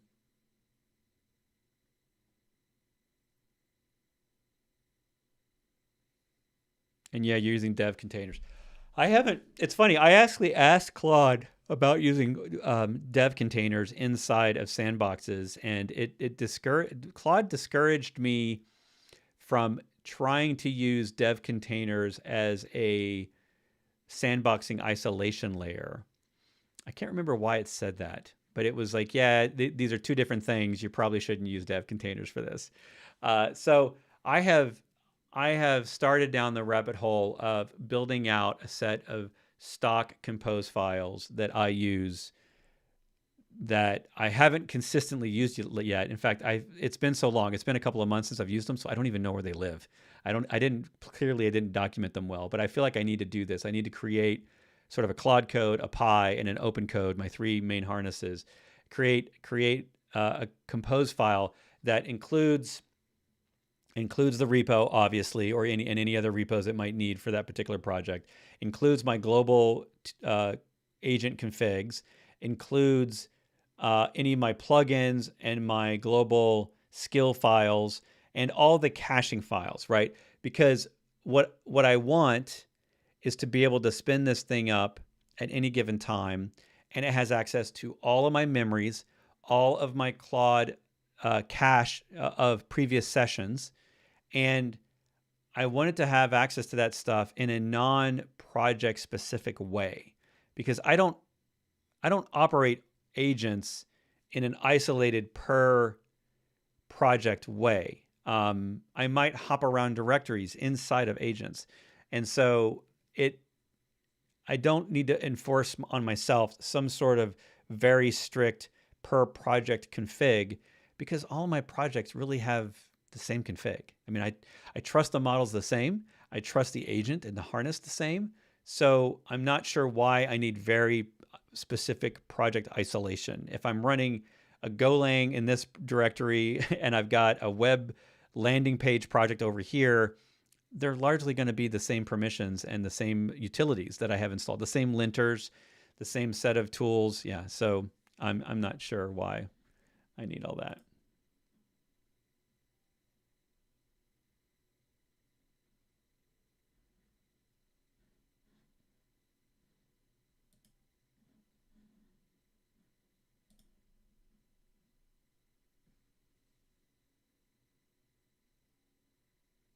Yeah, it says from a sysadmin point of view, but from a sysadmin point of view, I am trying to keep devs from getting out of the box. So when you say sysadmin point of view, you mean like someone who's managing someone who's managing developers and controlling their systems? Is that what you're thinking?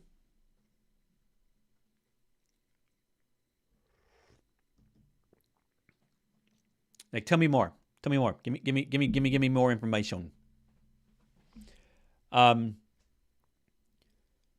reason for using sandboxes is to limit the blast radius of anything that the agent might do that I don't want it to do on my host file system. That's my point. If I'm managing dev environments for developers and I'm giving them a sandboxing solution,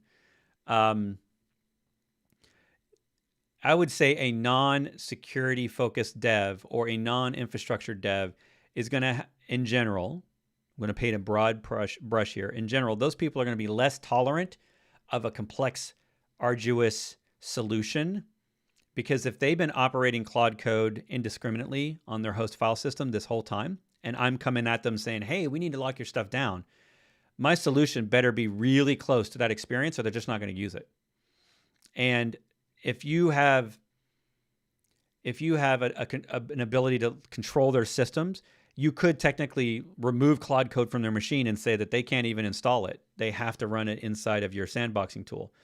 But I feel like for most people, the middle of the road approach is the right way to go.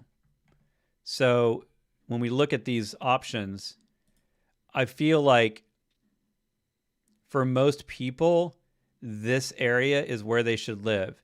Like using the built-in Claude sandboxing or just educating your team on how to enable sandbox mode, that's going to help prevent the agent from deleting their root file system on Mac, which it wouldn't be able to do anyway because Mac's systems are read-only mounts technically, so you can't really delete system utilities.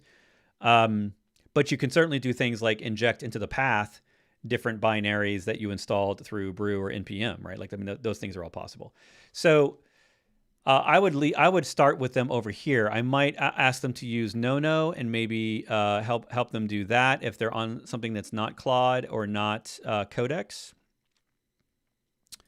We could just say Codex out of box experience.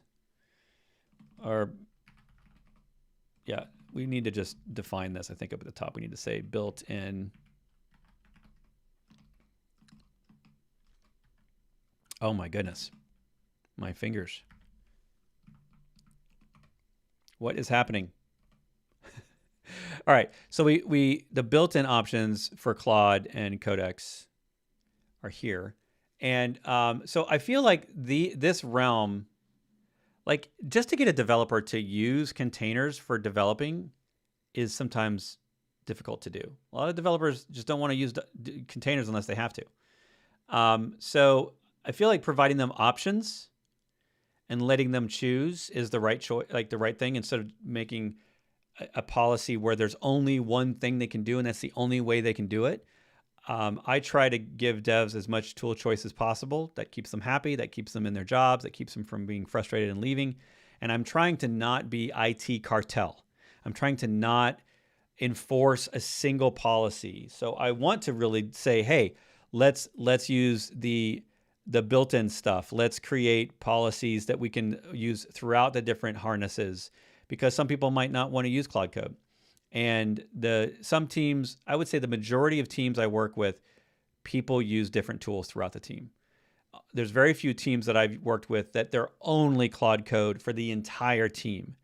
So those people would only be able to use these two particular options if they were in a single harness. But most of us are multi-harness. Most of us have teams where one person's using, they're using Claude in the GUI. And the other challenge really here is that almost all of these tools don't help you with a GUI. The minute you want to use Codex the GUI or VS Code the GUI or Cursor the GUI, you're beholden to whatever that GUI's settings are. And I think almost none of those are centrally managed options, which means you're just really going to rely on your developers to do the best thing. And your hope is that by training them that they're going to do the right thing. So I feel like it's a messy situation, and it's really going to be up to the individual. What I do expect is that in ops teams or DevOps teams where they're managing infrastructure, they're managing Terraform and AWS, and they have the ability to remove repos or to delete entire organizations or to tear down servers or to blow away CloudFormation. When you have that level of access on your system, I believe that those people are probably going to lean into these areas. And if I drew a box around them and said, these are more of, let's send it back and let's make this more, these are going to be more ops sysadmin tools. That's what these are, I think. And then these over here are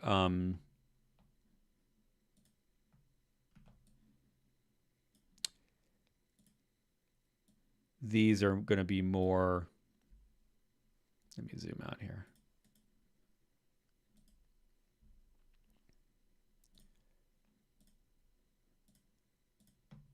See if I can't move these over a little bit.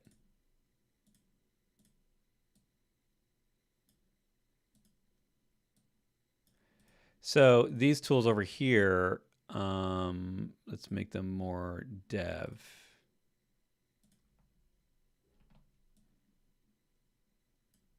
It's an ugly diagram. And the reason I say more dev friendly, it's not like devs can't figure it out. I mean, we're all smart engineers. The question is really that the pain tolerance of their existing tool set and how much additional tooling you can enforce on a dev team before they resist and look for ways to work around your guidance or mandates. Because none of us really want to deal with security. Security is a pain. I mean, it's not awesome at times. And I would rather not have to use it in certain cases. So I feel like giving them more dev-friendly tools that feel native, that feel like there's not a bunch of hoops to jump through. The problem with a lot of these over here is the minute that something doesn't work, the minute that they're trying to use this, and if they don't understand the ins and outs of how all these tools work and how exactly the rules of the file system and kernel settings work, the minute they hit a roadblock, it's going to be frustrating. And if they can't just ask the AI to fix it, which is probably not a good idea because the AI is not supposed to be able to control the policies. So if they can't just say, hey, AI, fix this. I need access to this thing. Please add these permissions that you need in order to give me access to this particular thing. If they can't just do that easily, they're going to resist your tool and maybe just throw it away and not use it. So I'm always trying to design these tools so that even the most unwilling developer in my team that doesn't want to use these tools finds it transparent, finds that it just works.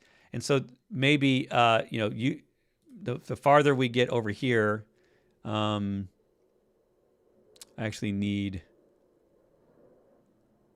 need this to be a double-edged arrow. How do I do that? Can I do that?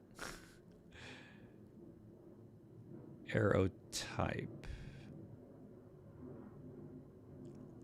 I guess there's not a double-sided arrow. I thought I knew Excalidraw, but I don't. So, over here, we're talking a little bit easier, but less isolation. So I feel like the right approach is somewhere in the middle. People are used to containers. And so like you said, dev containers kind of works in there. So maybe this kind of merges a little bit and we've got these working a little bit better between the different tools. I don't know. I don't know where my diagram's going. And so maybe I draw one more box because we definitely need more complexity in this drawing. And we put this in the center. And we say, and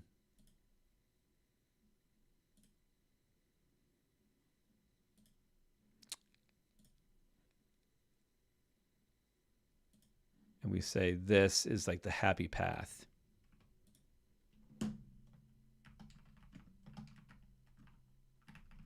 Good security, easier to use.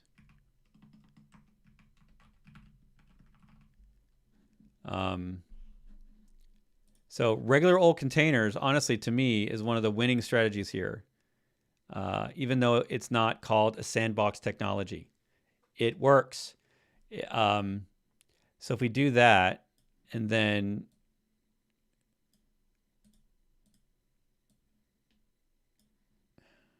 yeah, so as I make this diagram even worse.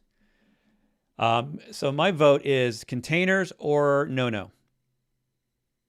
No-no policies, or and then there's this other one that I haven't even tried.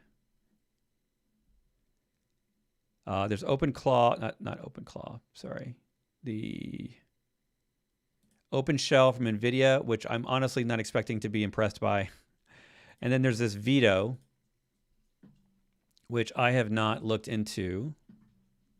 It's a pretty new one. It was only announced a month ago, so it's actually no, it was announced 2 months ago, so it's 2 months old as a project.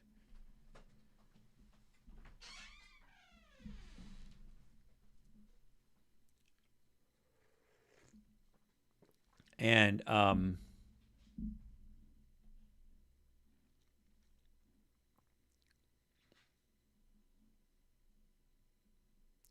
don't quite really understand how this would be different from no-no.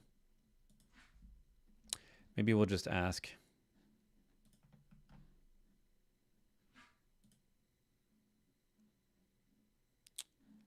We'll just ask over here.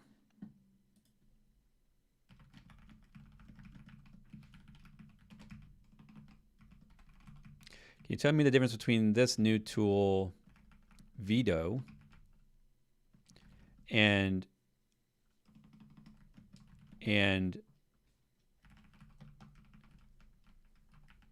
no-no?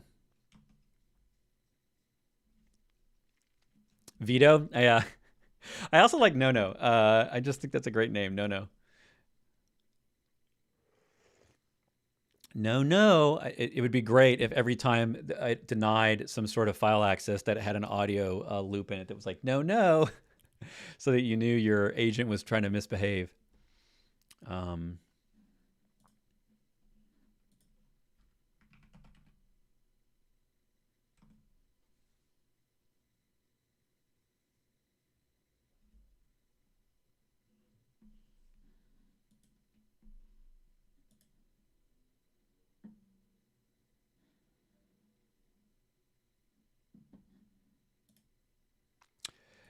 Yeah, and the other while this is figuring stuff out, the other beef I have here is that security, in order for everyone to use security and lean into doing something and trusting in the security to be necessary and required, there really needs to be a strong UX component where people will, like Docker solved problems for developers in addition to adding a whole new ability of security. It gave them new things. It gave them the ability to package their app up with all its dependencies and work reliably wherever they ran it. And that was seen as an advantage, a benefit to make their jobs easier, while at the same time it created security boundaries and isolation that protected systems and applications from escaping, hacks. I mean, essentially, like we had a whole class of security concerns that were essentially mitigated through just using containers. So to me, that's the reason Docker was successful, was that it had both. The security people and the operations people loved it for those reasons, but the developers also loved it because it solved some major dependency management problems that they had. In this case with Docker Sandboxes, we don't have that. Like it's all downside. I feel like it doesn't give me anything new I didn't already have. It only takes away. And so that is my concern with adoption, is that it needs to have a sweetener. It needs to possibly let me package these things up and maybe make them mobile. Maybe allow me to move this to the cloud instantly, or switch it back and forth with a single command, or give me something where maybe it auto copies stuff into it temporarily rather than connecting to my globals. Maybe it copies them in on the fly and just provides them as a mirrored copy in the repo, or sorry, in the VM. Like it needs to do something for me that I don't already have the ability to do today, so that I have a desire to want to run it. Otherwise, I'm just going to opt out. Like that, and that's what I'm doing right now. Like I'm generally not using these sandboxes unless they're either on by default, like the abilities of the built-in stuff, or if it's something that's so easy, like no, that there's no downside. It's a single command, and I never even knew I ran it. It's just completely transparent. If you're someone who loves operating containers all day, every day, then just having a compose file that pulls in your compose stuff and lets you run compose. It lets you run your CLI harness natively inside the container. When it can do that, it feels transparent. It doesn't feel like it's hurting anything. And if you're used to always developing in containers, that's great. But that doesn't translate to Docker sandboxes in my experience. So because the sandboxes, at least I don't believe yet, have dev container abilities, like it would be pretty cool maybe if your dev container could get sucked in to Docker sandboxes, so it would just use those right out of the box. Let's see if that's a thing.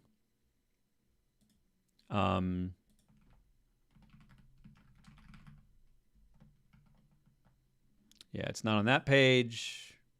I got a feeling it's not built in. Like yeah, they don't even mention the word sandboxes. Yeah, because to me, dev containers and these sandbox kits have a lot in common. They're both trying to set up my environment and prep it so that it's ready for me the minute it starts. That includes bind mounting things in, that includes adding environment variables, that includes adding packages that are auto-installed on startup, or possibly even using a base specialized container.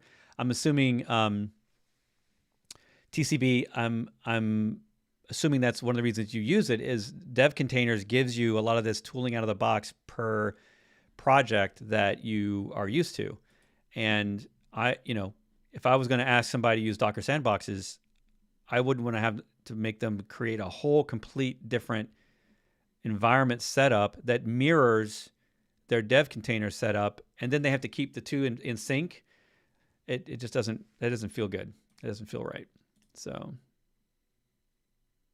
all right, let's go back over here to see if it's what's it saying? Okay. These are solving similar problems, but they from different angles. Here's the breakdown. Veto is ohno's kernel-level enforcement engine built on BPF LSM, and it uses content addressable. Okay, so the fact that it says BPF, that tells me it's Linux-based.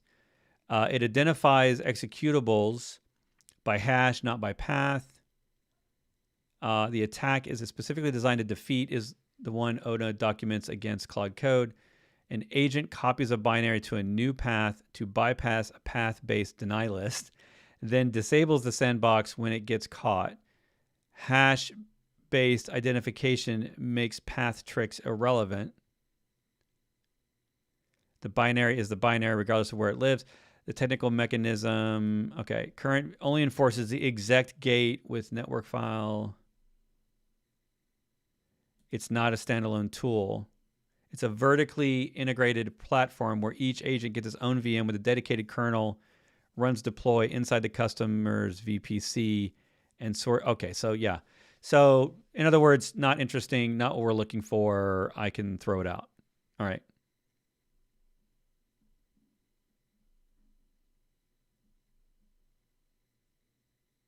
Ooh, it says here, I like its opinion on Nono. Nono is Apache, installable via brew, and from the creators of SigStore. It wraps OS native kernel primitives, seatbelt. Yeah, we know that. We know that. In a capability set API with 5 layers. Kernel. Yeah, we know that. We read that on the marketing. The API is what makes it interesting for harness builders. You describe capabilities programmatically. It also has credential injection using a proxy-based secret management, ghost sessions, which are detachable session lifecycle, and native SDKs for Python, TypeScript, Rust. Veto requires buying into ohno's enterprise platform. Okay, so goodbye, Veto. Now I'm going to ask, tell me the difference between the new tool, OpenShell.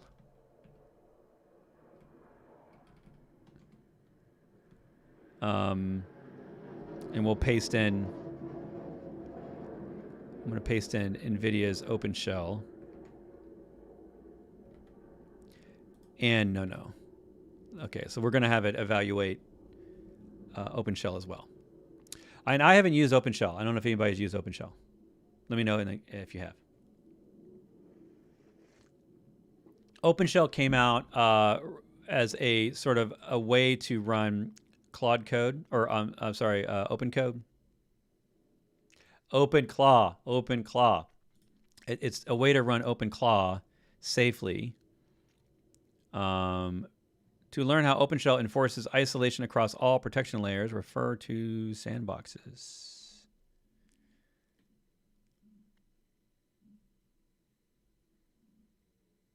Yeah, it says NVIDIA's OpenShell is an open source runtime for executing autonomous AI agents in sandbox environments with kernel level isolation. It combines sandbox runtime controls with a declarative YAML policy so teams can run agents without giving them unrestricted access to local files, credentials, and external networks. So it sounds very similar from that.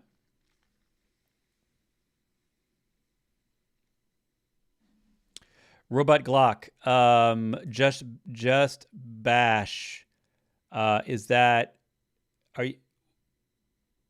what is just bash or Nix? I mean, I know what Nix is, but I don't know what just bash is. Is that a skill? Is that a CLI? How exactly is that sandboxing my agent harness? I'm just curious what you think. Because I don't know of that one.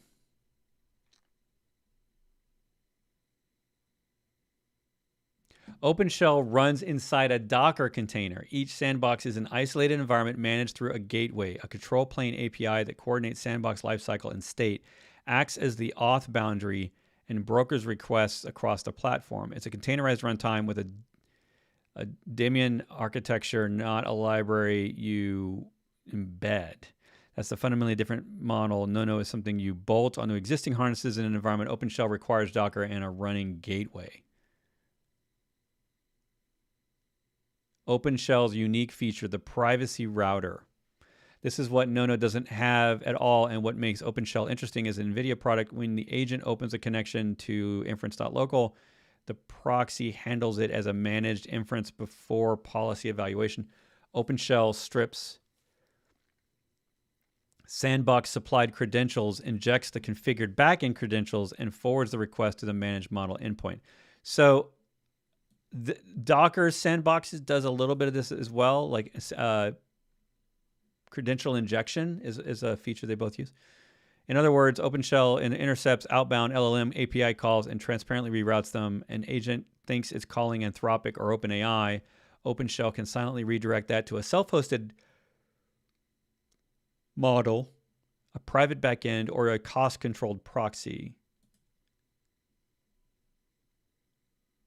Okay. So it's solving a different problem there that for rerouting models, a network proxy.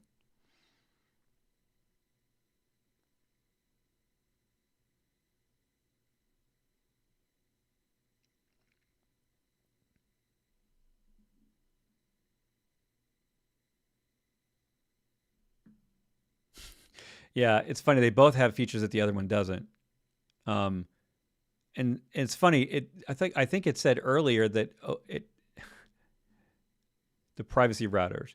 Okay, so it looks like OpenShell will inject secrets if they're in API calls, but OpenShell injects credentials. But I don't think it does it at the networking. I don't think OpenShell has any sort of networking. It has network access allow deny, but it doesn't have network proxies where it can actually change out the HTTP call and throw in bearer tokens or whatever. And I think that's what both Docker sandboxing and OpenShell both can do because they have a networking and a fancy networking gateway component.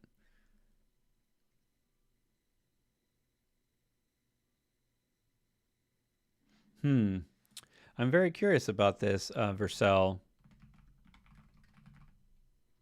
Just bash.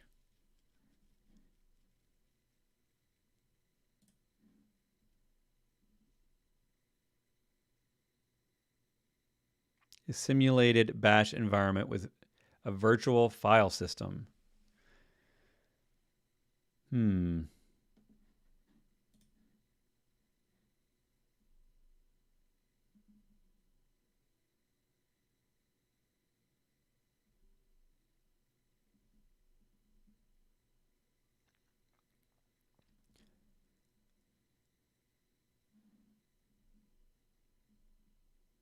So is this a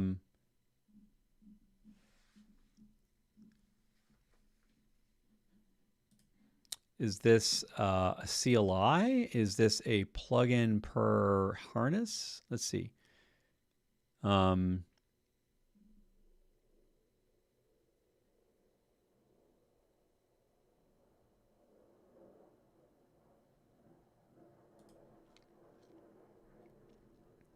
right, here we go. A virtual bash environment with an in-memory file system written in TypeScript and designed for AI agents. Broad support for standard Unix commands. Okay, so you can install it with npm. Each exec call gets its own isolated shell state, environment variables, functions, and working directory.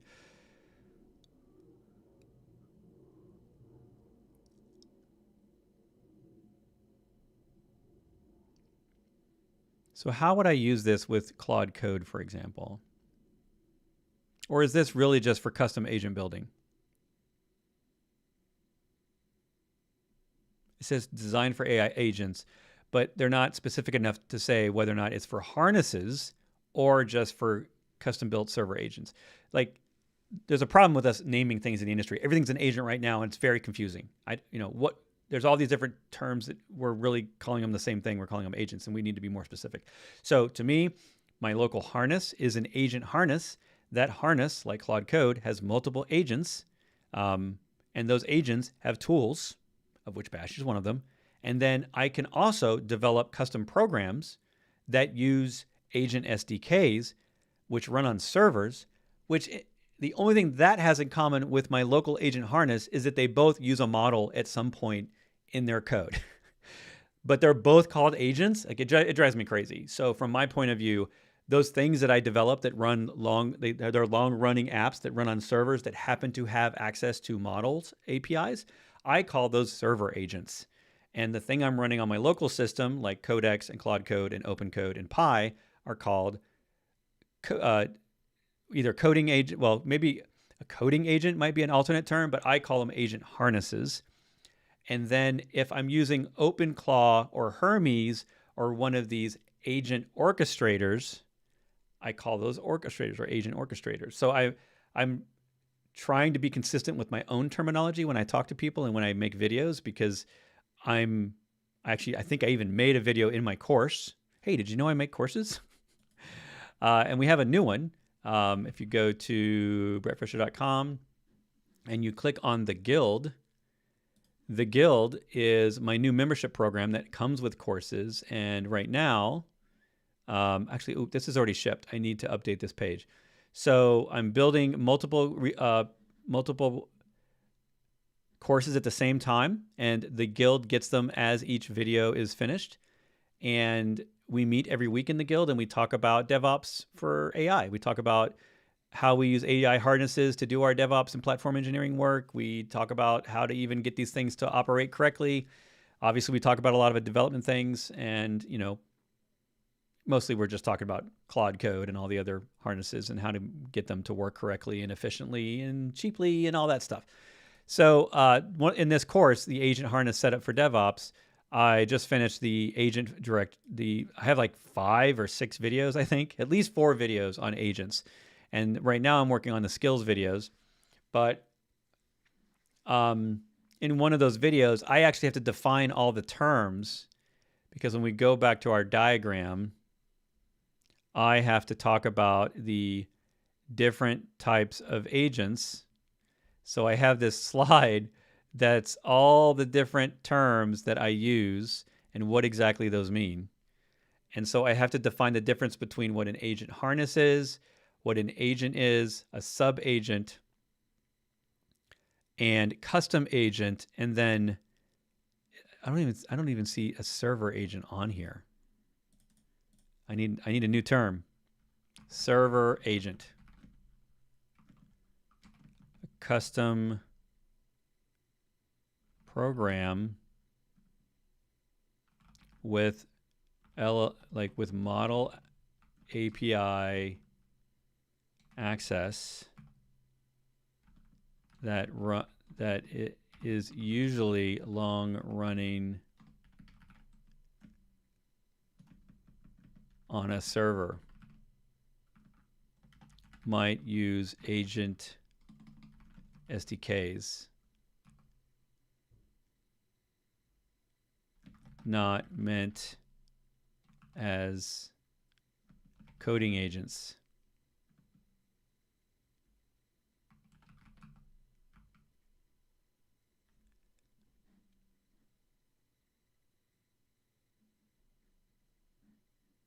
Yeah.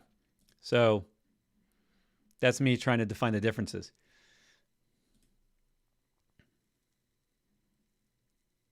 Ask Claude Code how it would use. Yeah, of course. I'm just going to ask the model. You can configure Claude's bash tool to use just bash as its execution engine. Oh, okay. So Claude would still run normally, but we were swapping out the tool. When you all first mentioned this, my assumption was this is basically a way for me to create a custom tool for my harness. This reminds me of the container use from. This is from Dagger. Dagger has this tool, and I'm not sure if they're still maintaining it. Well, 3 months ago. Yeah, so it's still getting updates. But Dagger has this tool called container use, and essentially does the same thing. I think they do it through MCP, which isn't great.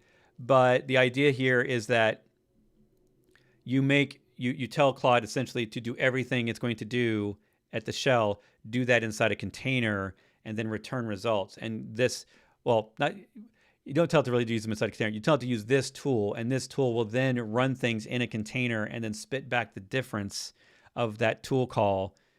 And it's like a year old. I think that they launched this a little over a year ago. I tried it back then, but the problem was at the time was getting the harness to obey and use only this MCP as its tool calling approach. It was problematic. So I wouldn't be surprised if a better approach is something like just bash, or changing this to not be MCP, but to be a custom tool inside my harness. I think that'd probably be better. So would I consider open code both a harness and an agent?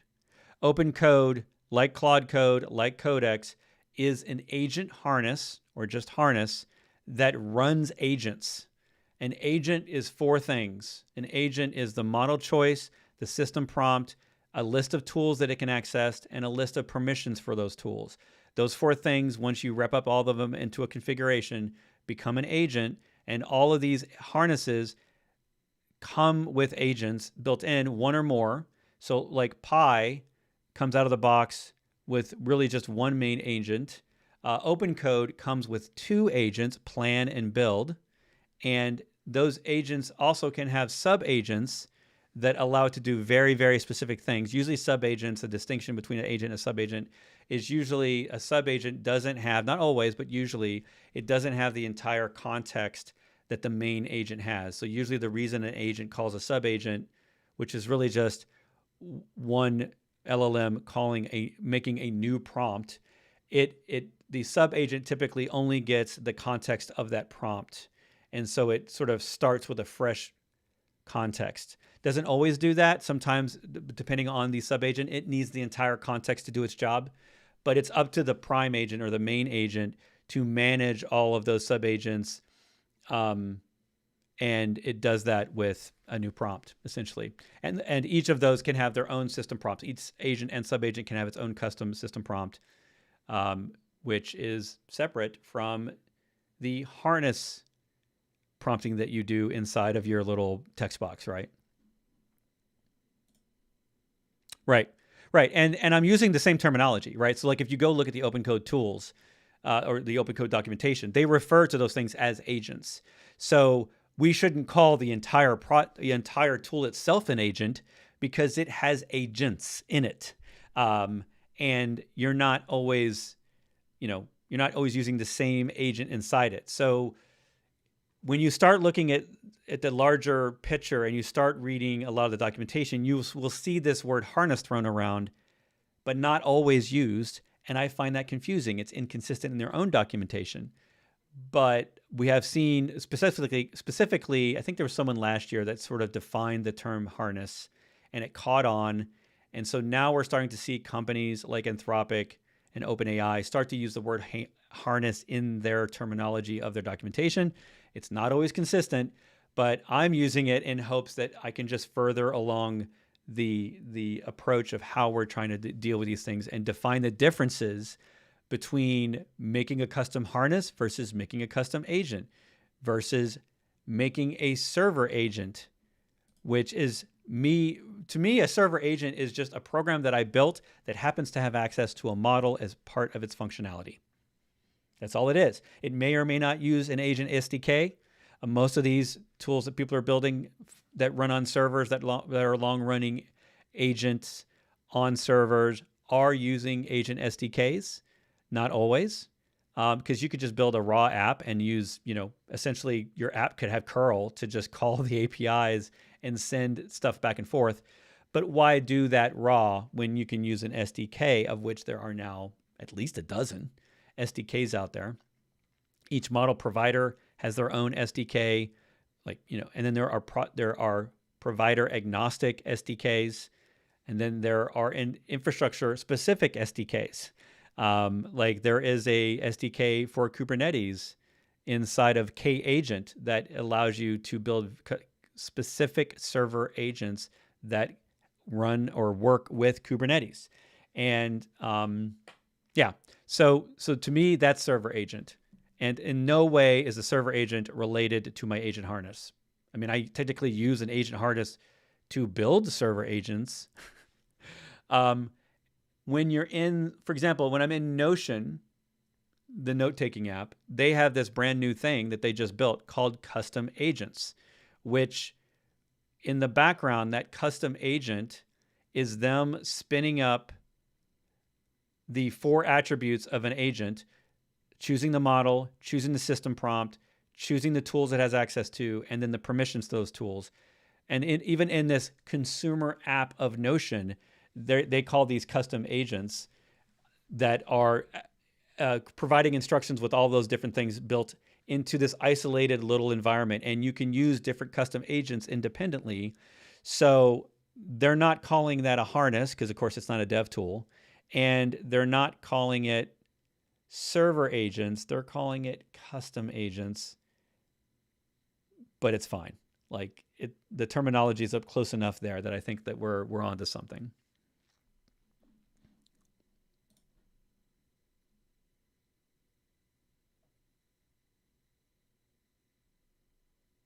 Yeah, I agree with you, Robot Glock.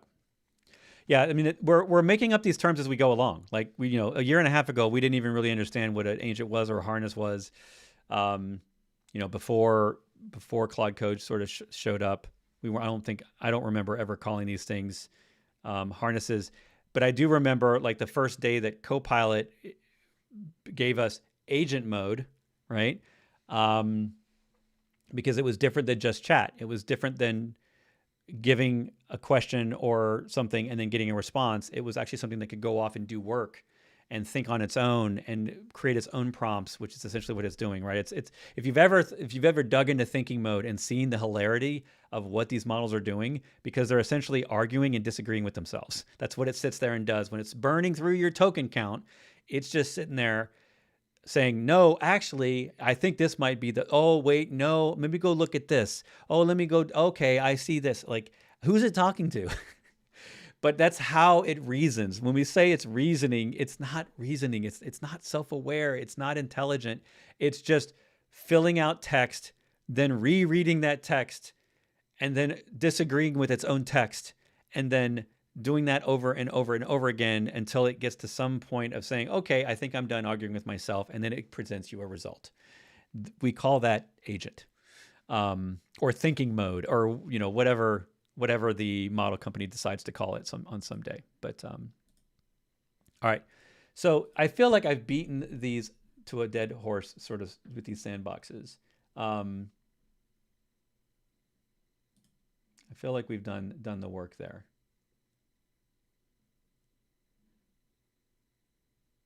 All right, so the last thing I'm gonna leave with is, because we've been going a little over 2 hours. The last thing I'm going to do here is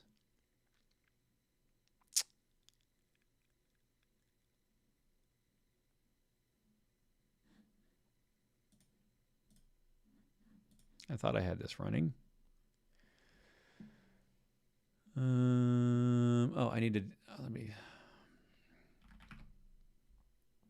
oh, here we go. All right, so this, by the way, pro tip, when you're using your agents or you're just talking to a bot, you're talking to a model, try experimenting when you ask it to do research or you ask it to go find some information for you. Ask it to display the results visually in a web page.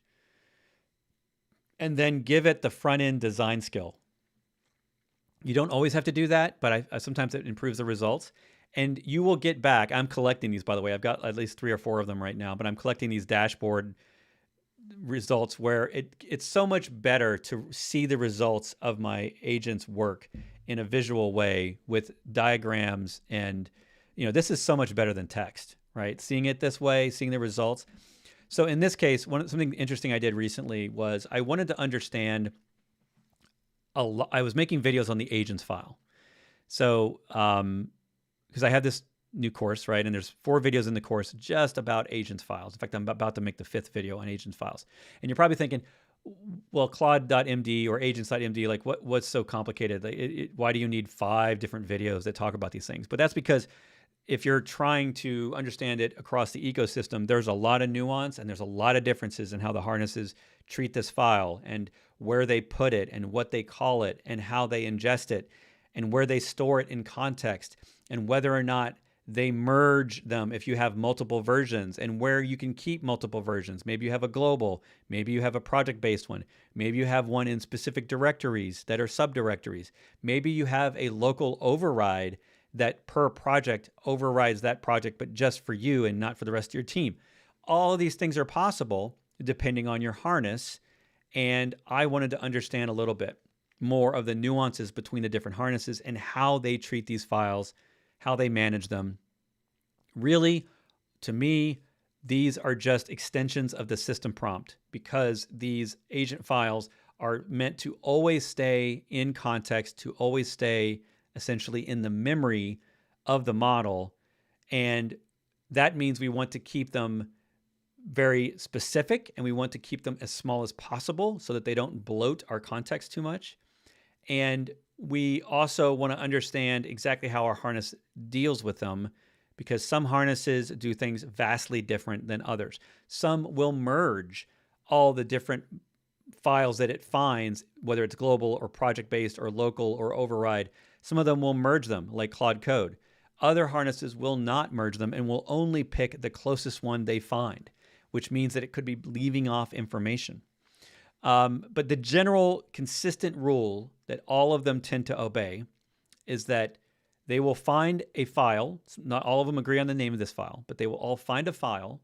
They will store it in the context window, and they will ensure, even during compaction, that that file is always maintained in the context window. So when you run a /compact command, you generally don't want your Claude Markdown or your agents file. You don't want those to be squished or compacted. You want them to be in exactly as is, so that all of those rules that you gave the model are always inside of the conversation. And that's one of the benefits of using the Claude file or the agents file. I'm just going to say agents file from now on because they're all doing the same thing. Copilot, put something in a .copilot directory called Copilot instructions. Like there's different nuances. But one of the things that they've all started to do, actually that's not true. Not all of them do this. But one of the things they've all started, most of them have started to do, is give you a /init, which what that does generally is it creates the file if you don't have it, and it uses all the information it has in context to do that, or it updates the file with new information. And Claude was one of the early ones to do this. Now we have support in Codex, as well as OpenCode, as well as Copilot. Cursor does not have this init ability, and I don't know why they're leaving it out. But it doesn't really matter, because if you think of what this init is, we're just going to call this the init. It's kind of, you can kind of treat it like a project init. So this ability is really just a skill. And so one of the recommendations I have for people is if you want to micromanage exactly how this works, because as you can see here, this file is really about the differences. And what I did was I took the same project and I basically cloned the project 5 times. I should have just done work trees, but I made 5 copies, and then I ran through each harness and had that harness try to create the agents file. And then because it's the same project, they all were scanning the same things. So I gave them no additional instructions. I gave them just the built-in init command that came with them, and I got wildly different results.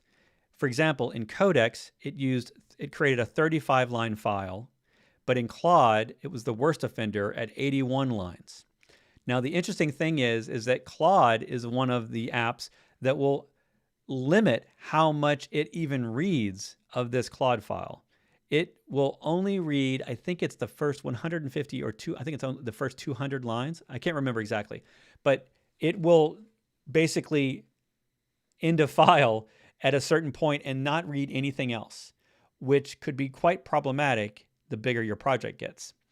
Not all of them do that. Some of them will just dump everything that you put in that file. Some of them will follow the ampersand, or some of them have different methods for following links for additional context, additional information.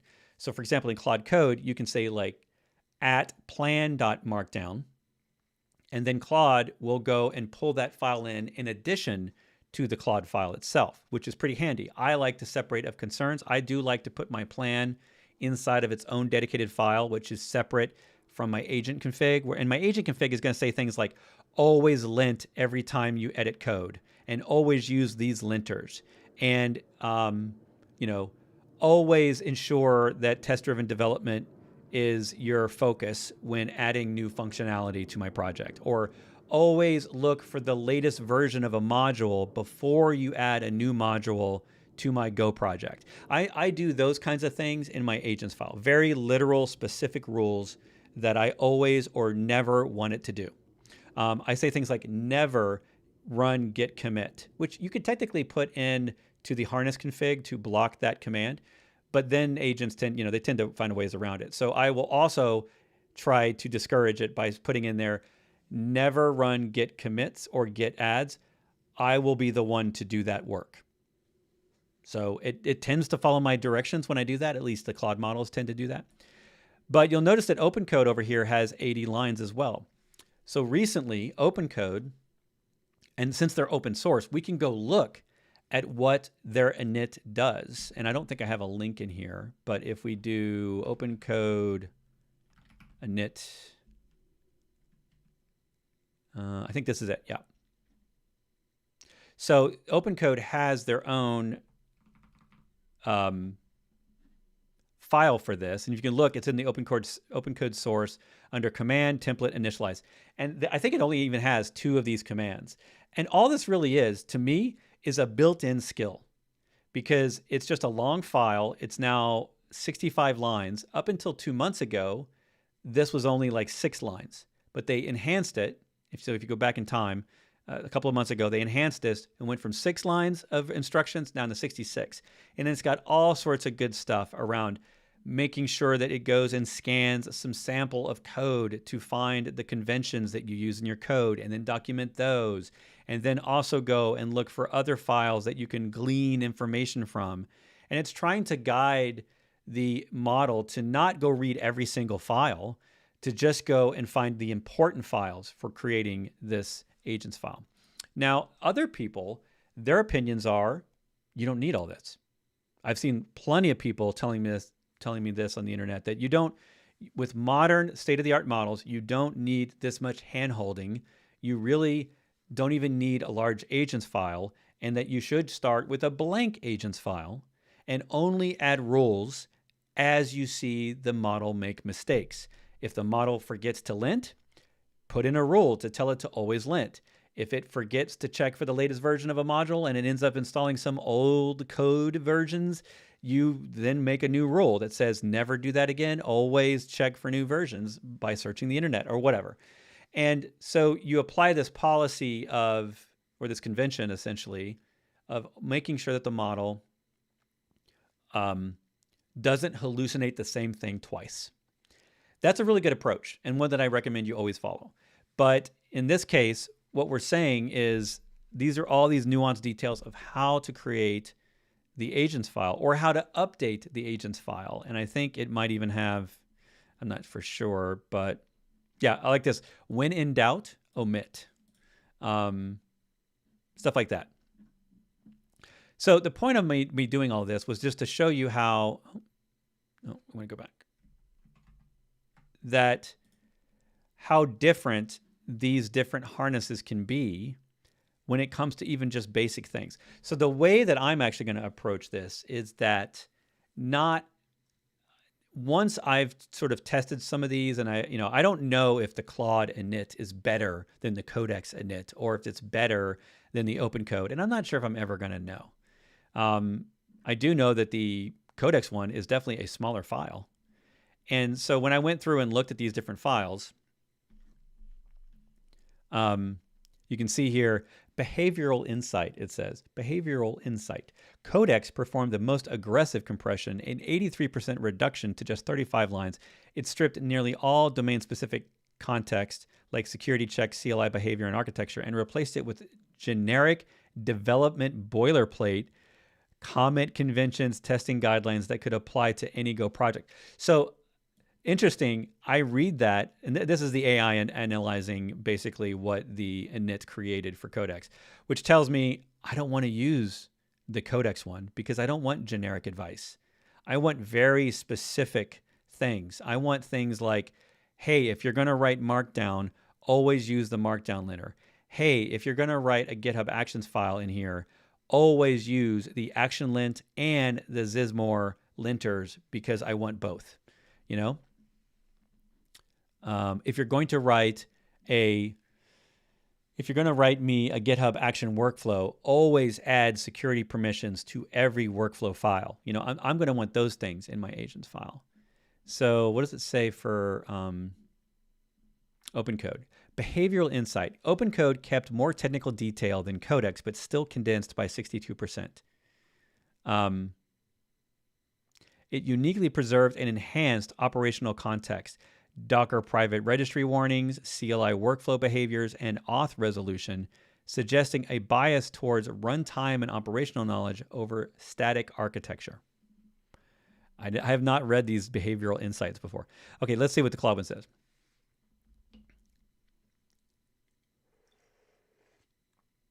Claude initially appeared to opt out by deleting the agents file, but on reinit, it created a Claude file because that's what it likes. It does not use or look at the agents file.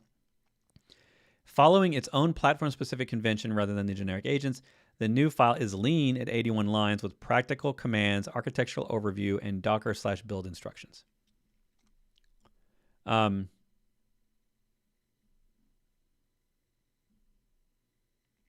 Yeah, and then it says cursor. Cursor is the only harness that remains a pure deletion, no replacement file of any kind.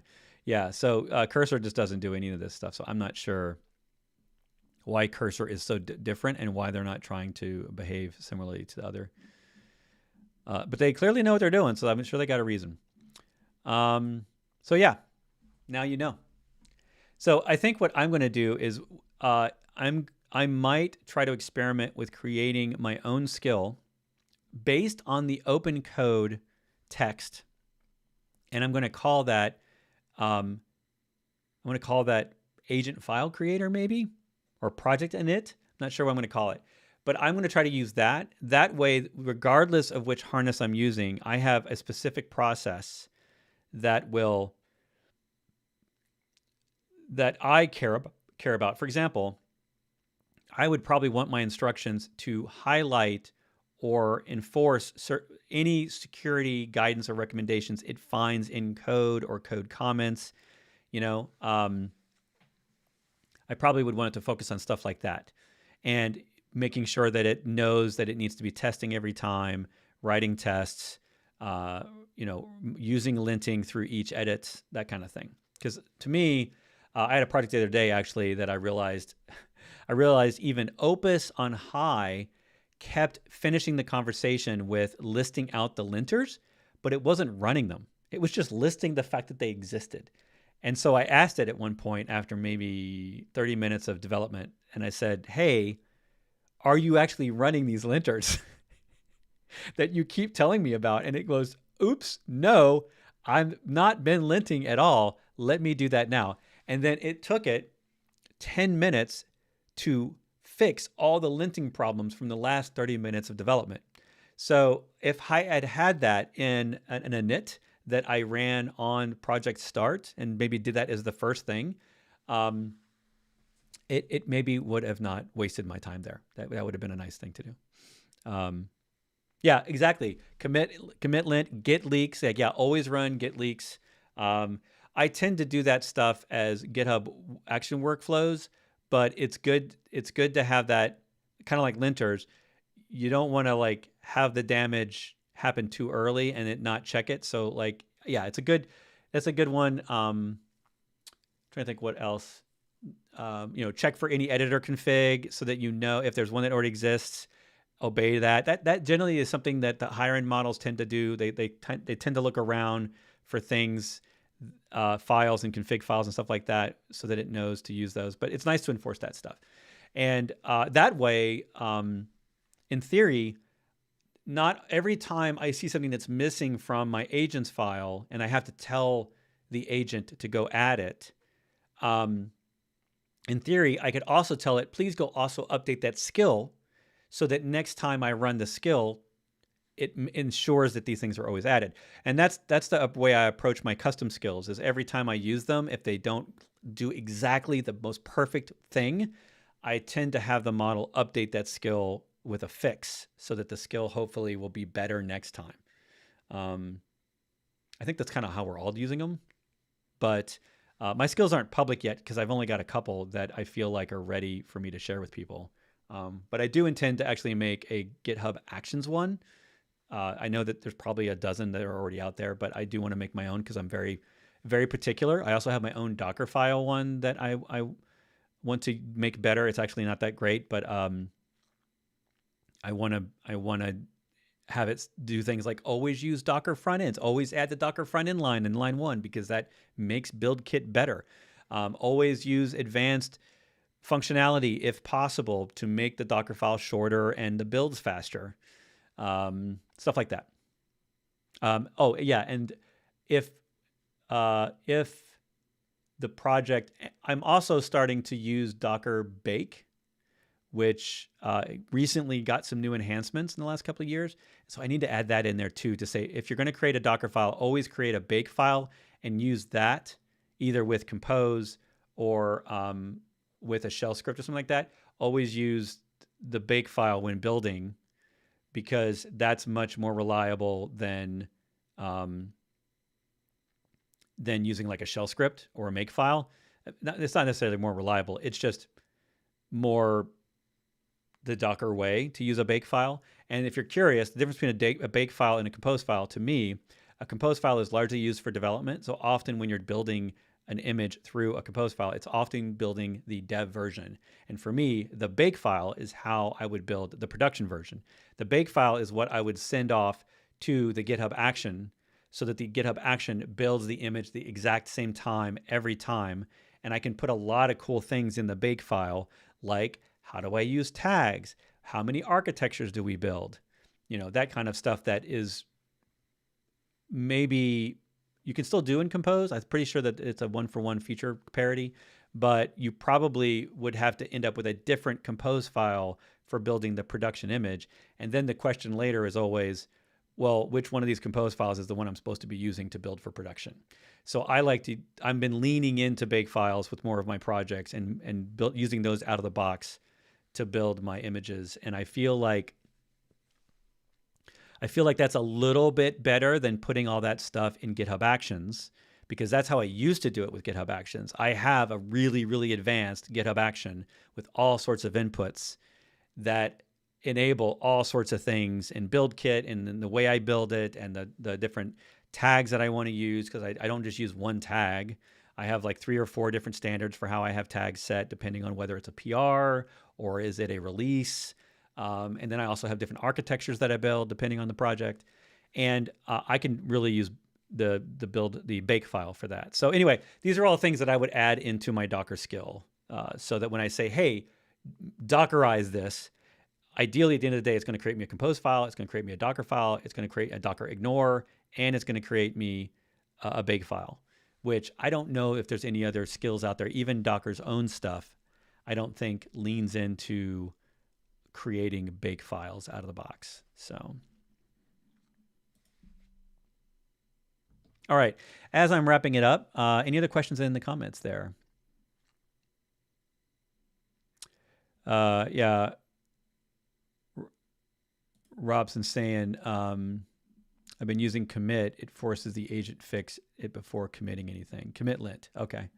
Yeah. Codex has the 200 line and last few line thing. Yeah. So yeah.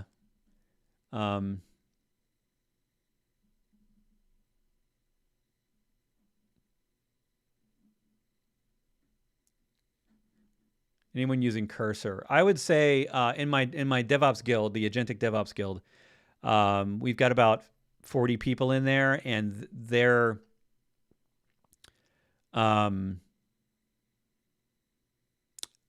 at least half of them are using Claude Code, and then the next most popular is Copilot, and the third most popular is Cursor. But that means that probably only a couple of people are using Cursor, since I only have an audience there of a cohort of 40, so it's not a ton of people. And the people that use Cursor like it, and they like access to all the models. They like having one subscription with multiple models with different vendors. They like that choice. Obviously, Copilot does the same thing. Cursor. I recently saw a tweet that was very impressive that showed that Cursor, based on Swebench testing, that Cursor using Opus is better at passing the Swebench stuff than Claude Code itself with Opus or Claude models. And one of their arguments is that they tune the system prompt more so than Claude Code does. And they're really focused on the tool calling and the system prompt enhancements rather than worrying about the model choice. So that's interesting that they might actually be a better home. I think it was a pretty impressive leap. I don't know if it was like 10% improvement on Swebench. I can't remember where I saw that on Twitter, but it was a post from somebody. So I think there's a lot of good things you could say about Cursor. I just don't It's not on my to-do list yet. That's not true. I tried to use the cursor CLI, but it broke. It wouldn't even install correctly through Brew on my machine. It actually gives a security warning because it's got some sort of signing problem that they haven't fixed yet. I've heard that other people don't have a problem with it, but for some reason on my system, it just won't run. And the other way to install it, which is through npm, I didn't want to install it that way. I wanted to install it through Brew. So I kind of gave up. Have I looked at the Obra superpower skill? It's a bit heavy, but is good to look at a bit as it suggests a development workflow inside these LLM coding tools. No, I haven't even heard of that one.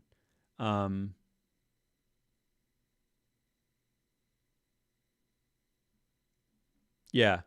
Plan via Q&A with the agent, review, plan some more, finalize, and then act. Okay, so we're talking about Obra superpowers. So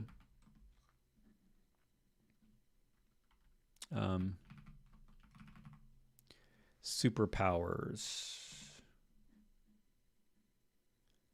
Oh, there we go. Brainstorming. Oh, is it? Oh, so there's multiple skills. It looks like. Well, it's quite popular. 180,000 stars. Okay. I'm gonna be checking it out. Great tip. Thanks, robot. All right. It's good seeing you all. I will see you next week. We've got a bunch of bookings happening, so we're gonna have some more. We got some new products on the show. I think we're gonna have a new Kubernetes distribution, essentially a new. I don't know if you want to call it a distribution, but yeah, we're gonna have that on the show. We have several guests that are coming up on the show pretty soon, so stay tuned on Thursdays. See you soon. Ciao.